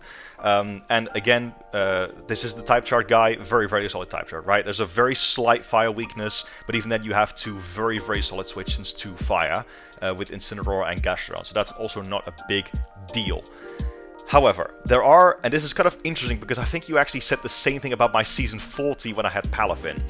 There are a couple of Pokemon in this team that I think are limited or flawed in some way, shape, or form. And what I mean by that is, you have an Hawlucha, and we all know a Hawlucha's best role is as an Unburdened Sweeper. Your best way, the clear vision of this team, is to activate that Unburdened, and I'm sure obviously there's other ways, so this is not like, you know, the worst thing in the world, but your best way and the very clear vision of this team is to use a Misty Seed with Misty Surge, Galarian Weezing, which allows you to activate Unburdened immediately. The problem with that is that Galarian Weezing's two best abilities by far, and what give it most of its niche, are actually the other two abilities, Levitate and Neutralizing Gas. And the more you are forced into running Misty Surge for Galarian Weezing, I actually think that you're using like an objectively worse Pokemon. Now, is it worth doing that so you can get Unburdened Hawlucha activated earlier or easier? Arguably yes, for sure. But I do actually think that makes Weezing a bit of a worse Pokemon on your team, because when it's not immune to ground and not denying opposing people's abilities, that removes a lot of its niche. Plus, if you do want to use Galarian Weezing as a hazard remover, which is your best form of hazard removal in my opinion, that removes your terrain. So that's also another thing you've got to watch out for. Next point is, even though the speed tier is solid, I actually don't like Jolteon without Terra. That mon's coverage, I mean, we all know evolutions, they are very, very shallow move pools. It did get Alluring Voice in the recent DLC, which is good, but Jolteon is a very, very Terra-reliant mon in my opinion, and I don't like Jolteon without Terra at all. I've used it actually myself in the league with Jack. We used Jolteon, and we literally, I know that was not a low tier league, so maybe you'll find more use of it with this, but even still, I actually think it's a little bit Regieleki-esque in that sense, where every time it runs into a ground type, it's kind of gonna thud and not do a whole lot. I also feel like this team lacks a little bit of special firepower, partially because of that. Jolteon is decently strong, but not that strong, and again, ground types thud into it completely. And what is the other special firepower on this team? I mean, Mesprit, yeah, it's decently strong, but it's certainly no Azelf. And then Berserker, Trevenant, Mousehold, Hawlucha, Incineroar, all of these mons are physical, right? And Galarian Weezing is not exactly known for its offensive powers either.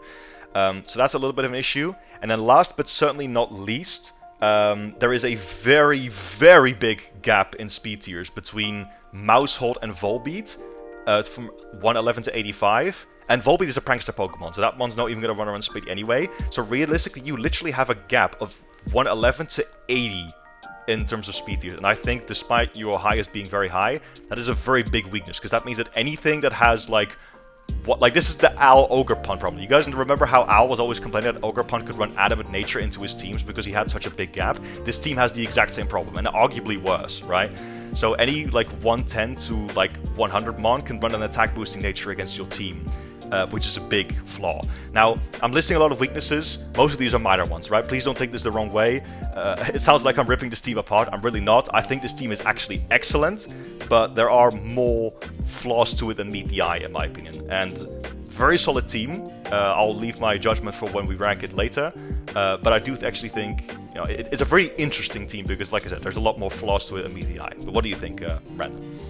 Well, I just want to say one thing before you move on to Brandon, and that's that this may shock you to hear me say this, but I agree with like pretty much everything you said, to be honest. Oh, yeah. okay. And a lot of the criticism. I mean, you can see my draft analysis for my full reaction, but a lot of the criticisms that you brought up of it, I didn't start realizing myself until I started team building for week 1, and then I started realizing like what you were saying about the one that sticks with me more than the others though is the Galarian wheezing thing, because I was team building for week 1, and I'm not going to tell you what I did, but I was thinking about everything, and I was thinking like, it's kind of a negative that like if I run Misty Surge, I can't run Levitate, or I can't run Neutralizing Gas. That was something that I really didn't think too hard about before I put this together. So that point in particular, I very much agree with, actually. But gotcha. Thank you for your input. It's good to know. Well, Brandon, could take it away. Yes. But I do. Well, the things I like about the team, right? I feel like he has, at least typing wise, everything you would want to have, and like on a team, he pretty much has that. Now, are they necessarily the best mons for the job? Like, for example, Berserker. Typically, I mean, I don't know a lot about Berserker, but I've never heard anything bad about it, but I've also never heard anything good about it, so I don't know if it's good as a Terra Captain. And Volbeat, I just have a low opinion of, but hey, like we said at the beginning of the power rankings, it's just opinion, prove us wrong. But when I look at the team, it's like I see 7 mons I think are really good. Palucha, Weezing, Incineroar, Jolteon, Gastrodon, Mesprit, and Trevenant. But then it's the other 3 that kinda, have me like, eh. Because to me, Maushold, as someone who has actually I've used Maushold in 2 of my seasons, in BHDL, seasons 1 and seasons 3 or 4. Actually, it was season 3. And I just to me, without Terra, I just have a very like with you and Oricorio, without Terra, I have a very, very, very low opinion of Maushold. Especially considering like without Terra, kind of struggles to hit like certain typings really well. Like in particular, Ghost and Steel, albeit it does get low kick and it is respectably, but it's something I remember from my experience with Maushold. It only takes one Rocky Helmet Mon to ruin your entire day. But I'm assuming it's mainly here as like a, because I haven't had a chance to watch Capt B-Nard's draft analysis yet, so I don't know what he thinks of the team yet.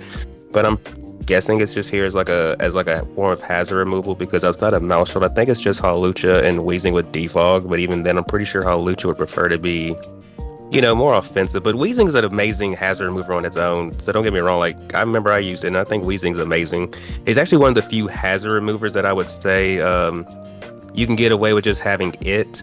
Because I don't really think we have a lot of... Now, y'all can correct me if I'm wrong, but I don't think we really have a lot of Defiant... Now, I know there's a few competitive mons that are like out there, like the Empoleon and Wigglytuff. But I don't really think there's a whole lot of Defiant mons out there that are going to want to try to take advantage of that. And it's not... What I'm saying is to say he's not going to be dealing with this every week. So I feel like having just Weezing is good. And I feel like in regards to like the key typings, which to me would be like, fire, water, grass, steel, fairy, there's no dragon, but I feel like just in those key typings he has like good mons. I actually think very highly of Trevenant because a certain coach in here named Mr. Pokemaster of 88, he taught me to respect that Pokemon. So yeah, I think he has I think he has 7 solid Pokemon. And then 3 that just have me like, yeah. All right. But B-Nard, do you want to give any opinions on your... My only opinion that I want to give right now is that you said I don't have a dragon type. I wonder why, Brandon. I wonder why. Oops. I didn't say this in even my own draft analysis, but in my head, part of the reason that I didn't draft the dragon type was, because there was no Goodra. And so that was part of the reason I didn't draft the dragon type. It was on purpose. But I guess I don't have too much else to say. You guys covered it pretty well. Yeah, I'm pretty happy with this team. If there are a couple of mons that I'm considering changing at some point, I'm not going to say which ones. But yeah, I'm pretty happy with this team overall, and I can't fully disagree with any of the points that you guys made. The one pushback that I would give is, I guess I do think that some of these Mons may have more uses than you guys think, as far as like not being shoehorned into one specific role. But other than that, I pretty much agree with everything for the most part. I like this team. I'm not going to say it's my favorite draft league team ever, because it's not, but I like this team a lot. As you guys can see, kind of the idea when I drafted it was I like my unburdened terrain combinations, I like my levitators, and all that. So but yeah, it was the one other piece of insight I'll give is that of all the draft teams I've ever had, this is probably the one that I've shot from the hip the most with from drafting. So for the overwhelming portion of this draft, I was like at work and I was just like thinking about stuff and trying to think about it in my head, and like it was pretty much all just done in my head for the most part. So I was like, oh well, I want unburden, it's this, I want a terrain, I have some options, but I really wanted to try Galarian Weezing, and I'm like, two birds, one stone. So but yeah, I'm excited to use it, and I want to see how it worked out. But yeah, this was probably the most just kind of as they say, shooting from the hip draft I've ever made. So I'm excited to see how it does. I'm pretty happy with it as of so far, the starting lineup, and excited to see what it can do. Yep. Again, big compliment to like hearing that, the fact that you A, managed to put a very solid type chart together, and B, managed to like at least compress every single role, in my opinion, that a good draft team needs, is I think worth a compliment. So good job. Appreciate it. I think from that point on, I was actually initially thinking this team would be S, but considering both what I myself said, the fact that Cap agrees with me, and with a couple of points that Brandon also mentioned, I'm thinking it pushes it down to A, but I am confident in saying it's probably the best team in A. Maybe interchangeable with DRVR, but I think I would put it top of A. What are you thinking, Brandon? I think that's fair, because in my opinion, well, since we've gone through these teams, I'm just tell you, like, my personal rankings would be like Burrow first, Al second. I do feel like it's interchangeable a little bit, and I feel like Captain B-Nard, despite me saying I only see 7 strong Pokemon out of 10, I still think this would be like the number 3rd ranked team in the league. Yeah, I can get behind that. But we still have a couple of strong contenders to go, and we are very, very far into this. Might even be the longest one yet. I mean, I can't check the recording time right now.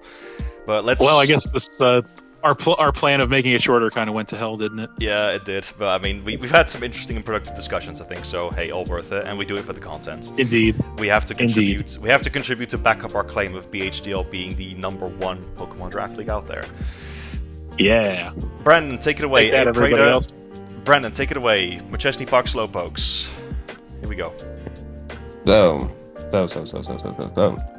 What is crazy about this team? So, as we spoke about with B-Nard and me sniping him off of some of his favorites, I guess the karma did... Well, I wouldn't call it the karma. Gooter's a good Pokemon. If I ain't take it, somebody's going to take it. But what I'm trying to get at is, if there's such a thing as karma, it definitely bit me with Adam Prater, because half the team he has are bonds that I was trying to get, and then I'm sitting here like, dude, stop sniping me.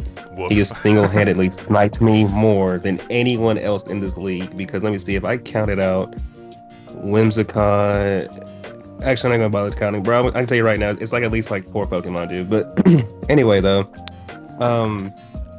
the things I like about this team, well, considering he sniped me half the time, of course I like about this team, but I'd like the members. Like, I like the offense, like Cerulege, Araquanid, Lucario, Braviary.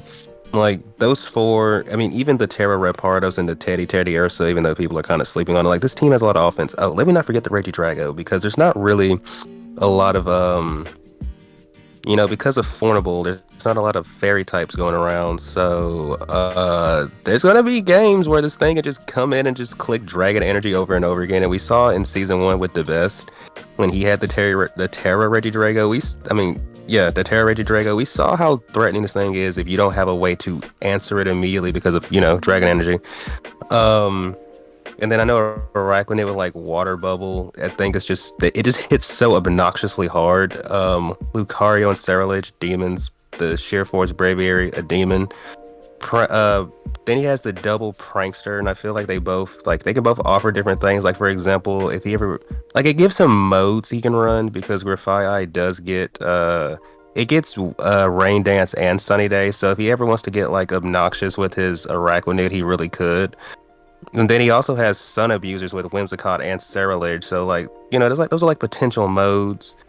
I think Coughing is a very solid 1-point Pokemon, all things considered. I already mentioned the Terra Captains are great. Piloswine, for it to be I think it's a pretty good Eviolite as well. And then defensively, I didn't really see anything that stood out per se. Now I will admit that I do think for the most part.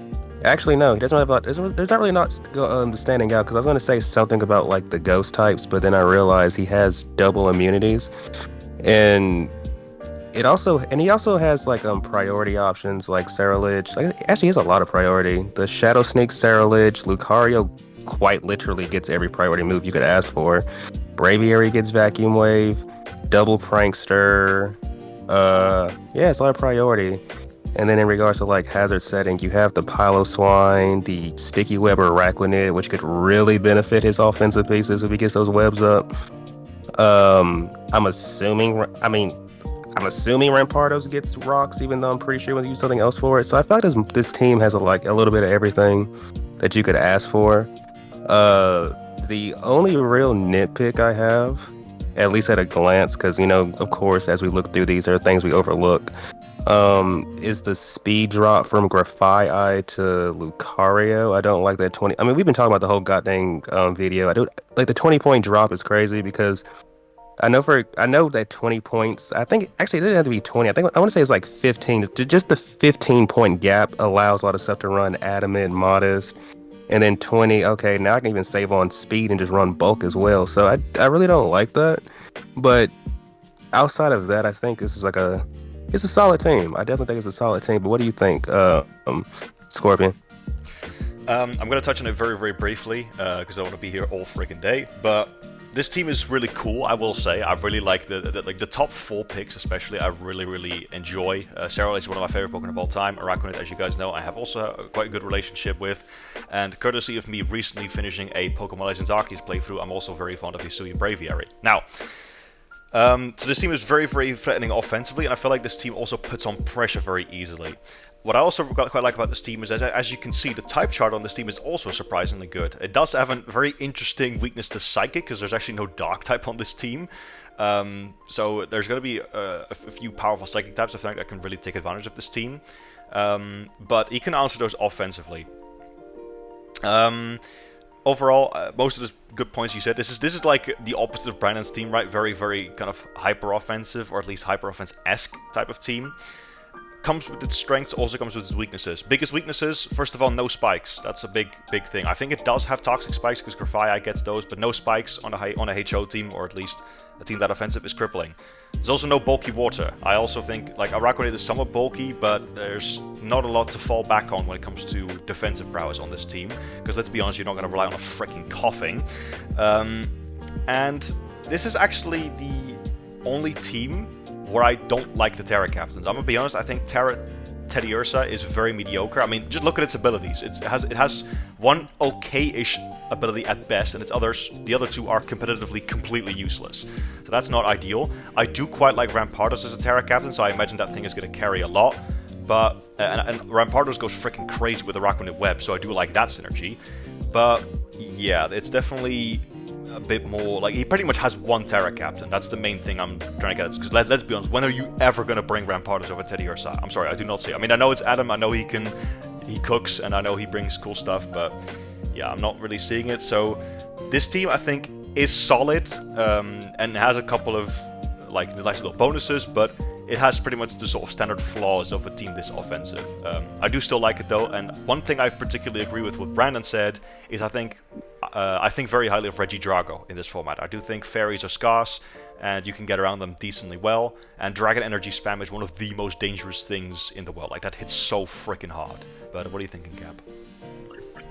So I'm thinking that hasn't been that long since I've talked in a long time, but I do have some thoughts on this team. So I agree as far as like balance. So there are a lot of cool things on this team, right? I have a feeling I might have a little bit lower of an opinion of this team than you guys, and I am going to tell you why. But first, the positives. So I do like the balance on this team as far as like he's got some solid offensive mons, solid defensive mons. So I like the one thing that sticks out to me a lot is the Araquanid and the Terra Rampardos synergy. So being able to set sticky webs and take advantage of Rampardos' massive attack stat in combination with being Terra is really, really good.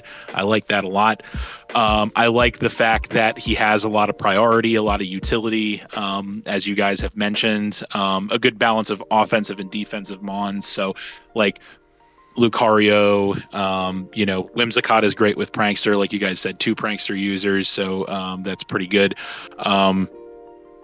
The one thing that I should say there are probably about 3 things that I really don't like about this team, I will say. And so at the top of that list is the Terra Captain setup. So this has to be like the biggest waste of a Terra Captain in this entire league right now. So the fact that Teddy Ursa is a Terra Captain when you are literally never going to bring that thing over Rampardos is a complete and total waste, in my opinion. If you look at his board, he has 5 unused Terra points on the board. So he has Rampardos at 5 and Teddy Ursa at 1, and then there are 5 Terra points totally unused. So I think that is a complete and total mismanagement of the Terra system this season. And I think very lowly of that. I think that's easily the worst thing about this team is the Terra management.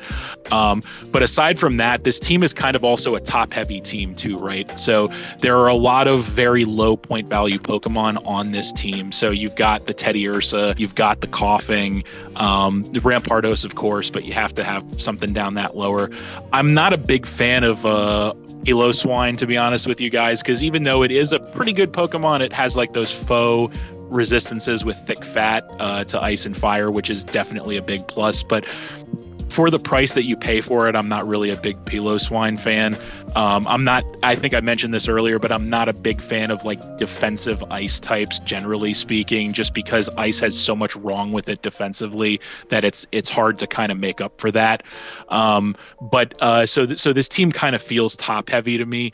And as a result, it feels a little bit shallow as far as like, Coughing, Teddy Ursa, even Piloswine to an extent. I don't know. I feel like there are a lot of Pokemon on this team that I feel like he would have been way better served, like spreading his points out a little bit differently, and like, instead of having like Teddy Ursa, Coughing, and something else, just maybe mismanaging or managing your points into like, say, another good 4 or 5 or 6 point Pokemon that you could make as a Terra Captain.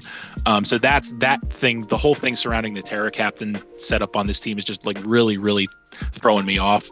But the other thing that you guys didn't mention is that this team actually has a pretty bad rock weakness. So he has 3 of his main Pokemon, Ceruledge, Araquanid, and Hisuian Braviary, are all weak to rock, and his only rock resistance on the board is Lucario. So I think that if you can get Stealth Rocks up, he's going to have a bad time, because realistically, I see those 3 Pokemon coming to just about every game, the Ceruledge, Araquanid, Hisuian Braviary. So if you can get rocks up against him, I think that's going to be a big problem, and keep them up, that's going to be a big problem, because the resistance is just not there. I know good rock attacks are kind of few and far between, but if you can get like a good spammable rock attack off against him, he's not going to appreciate that. So in addition to the Stealth Rock, so it is still a good team. It does still have a lot of redeeming qualities, but those things that I mentioned about it, especially the Terra Captain setup, are really just kind of off-putting me a little bit from the overall aesthetic of the team. This team does not appreciate a Cleaver Stone Axe that much. Oh no. All right. I do actually. I think I may have accidentally sort of expressed that I thought this team was a lot better than I actually did. I still think it's a good team. I'm thinking B tier personally. If I want to jump the gun a little bit, what are you guys thinking? I would agree with that. I think B is where this team belongs. I don't think that this team is certainly, for all those big flaws that I pointed out, I really don't think that it deserves to be any higher than B, but it's got enough going for it for sure that I don't see it being any lower than that either. So yeah. Brandon? I also agree with B as well. All right. I'm going to take a bit of a shot in the dark. I'm going to put it above Stefan's team, but below HIM. I think we did think high enough of that team to warrant that one slightly better. that's fine. And then last but certainly not least, we are going into the only champion participating with this season, Pokemon Scarlet in Season 3, Anastasia, coach of Team Aquamarine. And considering a certain person that you and Anna both have a relationship with, I'll let you take the lead on this one, B-Nard. Go ahead. I appreciate that. That's one thing I forgot to mention about this whole thing is that there are a lot of Fontaniacs here in this season of BHDL, which is pretty sweet, I gotta say. But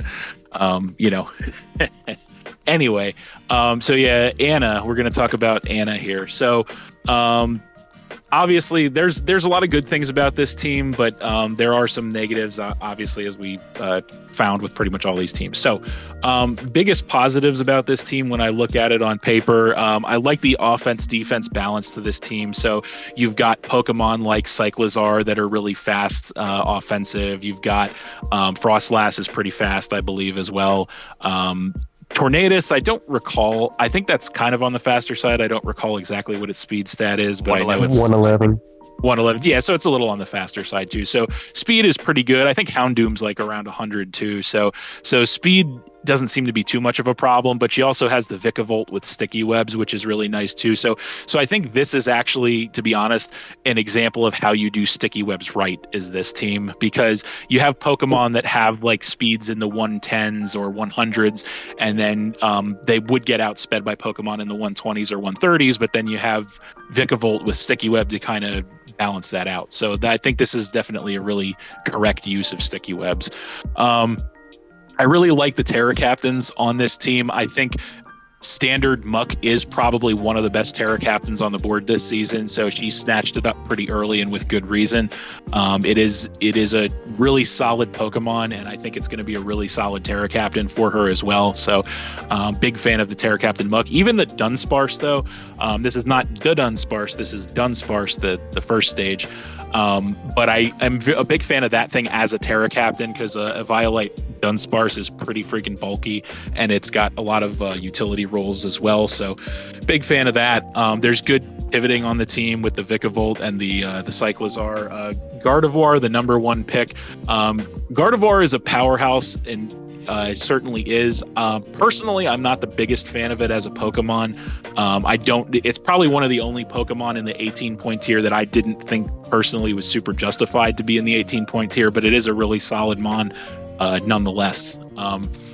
So negatives about this team. The hands down biggest negative of this team that I can see, and this is a big one for me, guys, is the rock weakness on this team. Like, oh my god, the rock weakness on this team. There are, if my math and my mental math serves me correctly, there are 4 rock weaknesses on this team and not one single rock resistance on this entire team.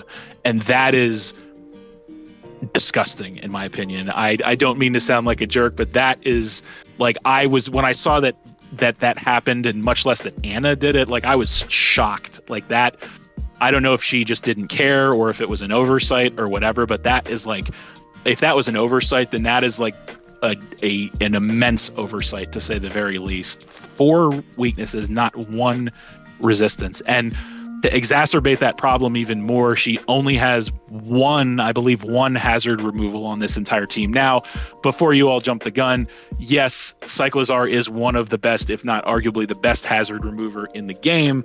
However, it is still only one Pokemon, and when you have that big of a rock weakness on this team, having only one form of hazard remover is pretty rough in my opinion.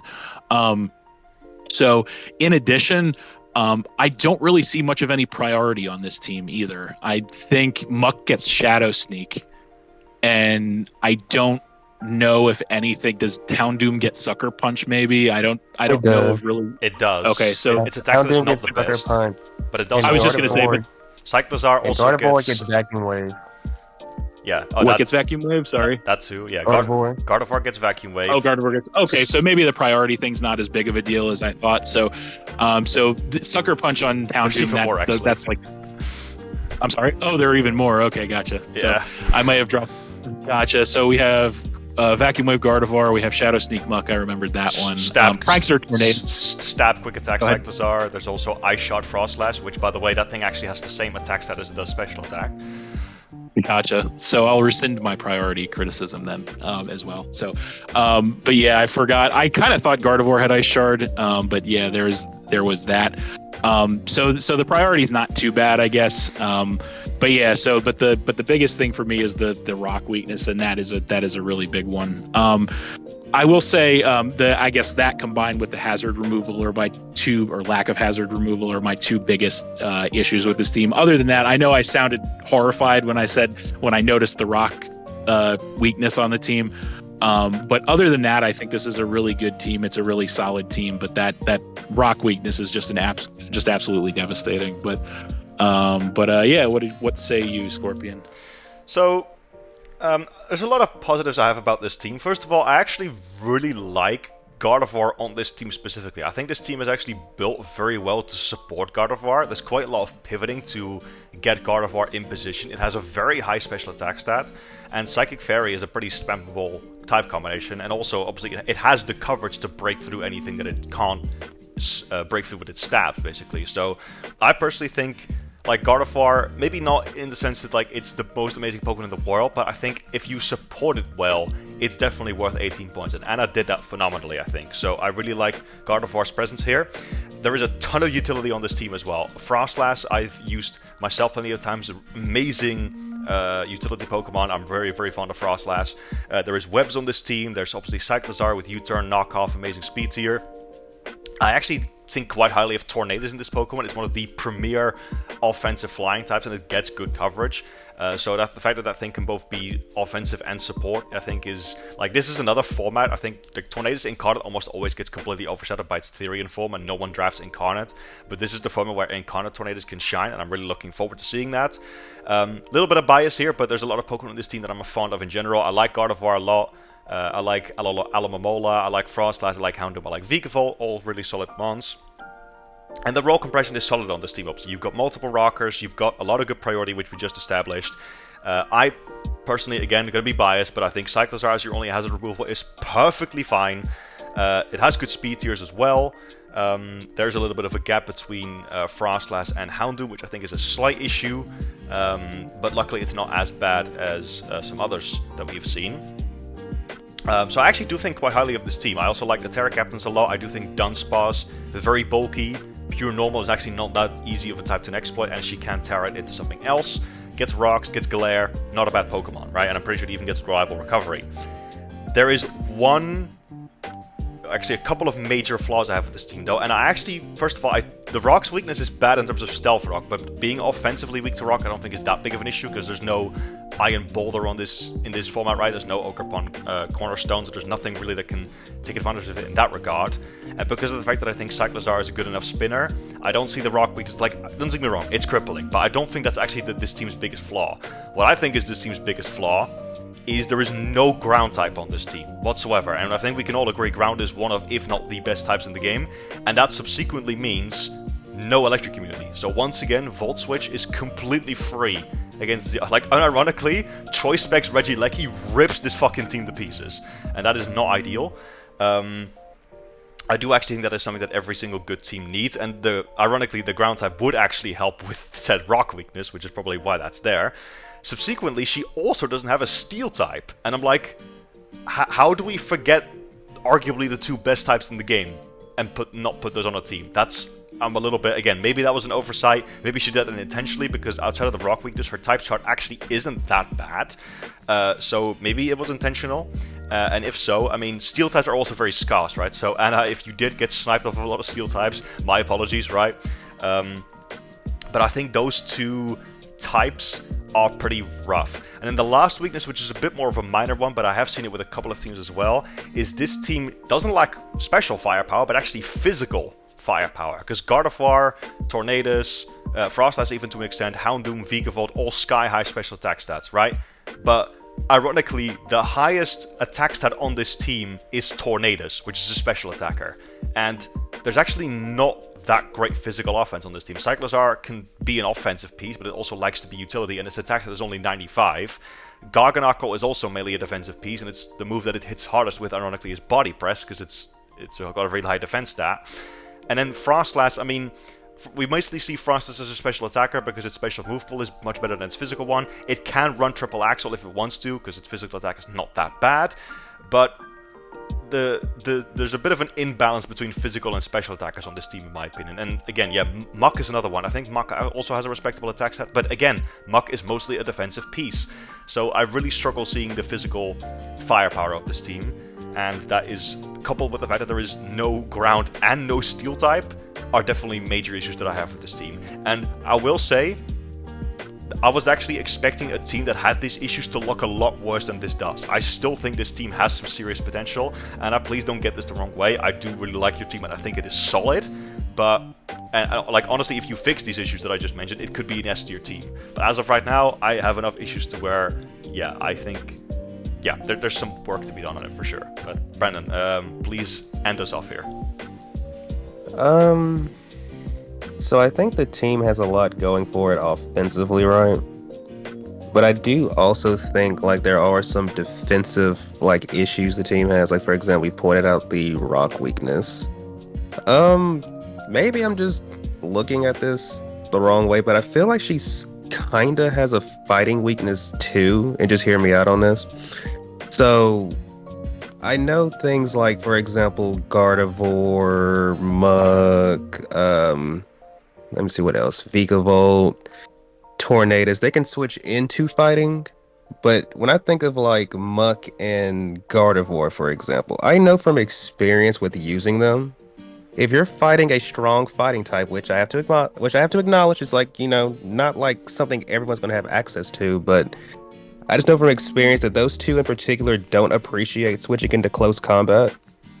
Because I've actually seen plenty of times where Gardevoir, despite 4 times resisting fighting, if it switches into a close combat on the right Pokemon, it's still taking like a little over a third of its health, which maybe it's just me thinking this way, but I feel like for you to 4 times resist, that's a lot of freaking chip when you're losing 30 to 35% of your health. To me, that's just a lot. So I feel there's like a lot of like if it's a good enough fighting type, it can also kind of have like a good time here because correct me if I'm wrong, but I think most fighting types get steel and rock coverage, which would help steel them and poison coverage too. Yeah, they do for sure. So that would even help with like, you know, she has the immunity in Frostlass, but if you get clocked with an Iron Head trying to switch into, you know, a close combat, you know, and then same with like Muck, because Muck's defense stat, if I recall correctly, it's like 75, so it's not the worst in the world. But if those you're are getting like, hit, I see what you're saying is that's only like maybe a one-time get out of jail free card for like a switch in because you're gonna get 2-shot or 3-shot by it. Exactly. So I feel like there's a fighting weakness, which I don't know, people may or may not think that's like a big deal. But to me, I see fighting rock and to an extent steel, but nowhere near as severely as the other two. And I feel like a steel type definitely would help with the I see where the steel type would help in regards to like the rock and steel. But then to me, if she adds a steel type, now your team it just compounds the fighting weakness because like we just said. Yeah, so as a matter of pure numbers, she does not have a fighting weakness because I think she's got 5 fighting resistances or immunities and only 3 fighting weaknesses. So as a numbers game, or maybe 4 fighting. Let's see, 1, 2, 4 weaknesses. 3. Yeah, so it's 4 to 5. So she's still positive on the fighting weakness to resistance, but a lot of what you're saying is like it doesn't feel that way because a lot of the Pokemon that she's expecting to tank that fighting attack are not going to take it very well. So I got you. Yeah, especially if it's a CC. But like those are like basically the only like real downsides I could give, because anything beyond that would just be nitpicking, which there's no need to do that here. Not anymore, anyway. Yes. Yeah. Let's get into ranking. But overall, I do think it's a solid team. Outside of like, it's just those minor weaknesses. If she fixes those, I feel like this could definitely be, you know. Yeah, I mean, I would agree with you. The fighting thing is kind of a minor thing, but in my estimation, the rock thing is not a minor thing at all. I think that is a serious thing, and I do agree with what Scorpion said about, that's something that I hadn't considered. That I think that they're not having an electric immunity, like even if you don't have a ground type, having like a volt absorber or something. And so yeah, I do think that being able to spam electric is a downside as well. So. Yep.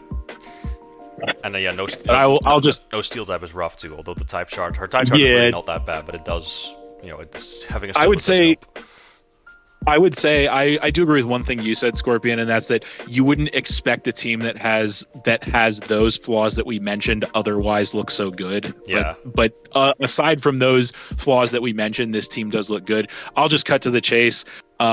If I factor everything together, I'm going to say this team probably deserves a B rank. That's my opinion, because it's got a lot going for it, but there are some glaring problems as well that we can't ignore. But what do you think? See, I actually think because of the fact that there's still a lot of fundamental strengths with it, and also the fact that I think Gardevoir will put in a lot of work. I was actually firstly thinking a low A, but I don't know, I guess Brandon be the judge. I think it would be fair to put this team at the top of B. Okay. Yeah, I mean, if I said B, I would say definitely on the higher end of B, but still B. Yeah, I think without a shadow of a doubt, I think this is the best team in B in that regard. I do actually think, you know what? Let's put it in B, because I want to give Anna the benefit of the doubt, but then I'm taking Anna's skill into account, so it's like I don't really want to do that. So yeah, B tier it is. Indeed, it is difficult when you know these coaches, and because like I try to pretend, like when I make my commentary, I try to pretend it's not Anna, that it's a player that I have no idea who they are. It's a nameless, faceless player and this is their team, So it's, if I was taking Anna's skill into account, being a former winner, absolutely, I would say I would put it higher, but we're trying not to do that. So yeah. Alright, ladies and gentlemen, that is your power rankings for Battle Hub Draft League Season 6. We are almost 3 hours into this recording, I'm pretty sure, so we've had a long one. Certainly hope you enjoyed it, though. If you did, please make sure to leave a like, subscribe if you're new, and let us know what you liked about it. We always love hearing your thoughts as well. There is a link in the Discord if you want to make your own power rankings, so if there's a couple of coaches that don't agree with us or think that, this power ranking is completely wrong, please feel free to do that as well. Yeah, I'm going to round it off in a second. You guys got any final thoughts? I don't. No, I think we covered all of our bases, and we're ready to get the season going, hitting the ground running. For sure. So with that, we're going to round it off. Thank you, Brandon and Cap, for joining me today. Again, really hope you guys enjoyed this one. It's always a bit of a marathon doing these, but it was certainly a lot of fun. At least I thought so anyway. Again, thank you guys so much for watching. We wish all coaches in the league a very, very great season. If you need help with transactions, do let us know, because we always love seeing coaches, especially new ones, put in work. With that, wish you all a great day, and peace out.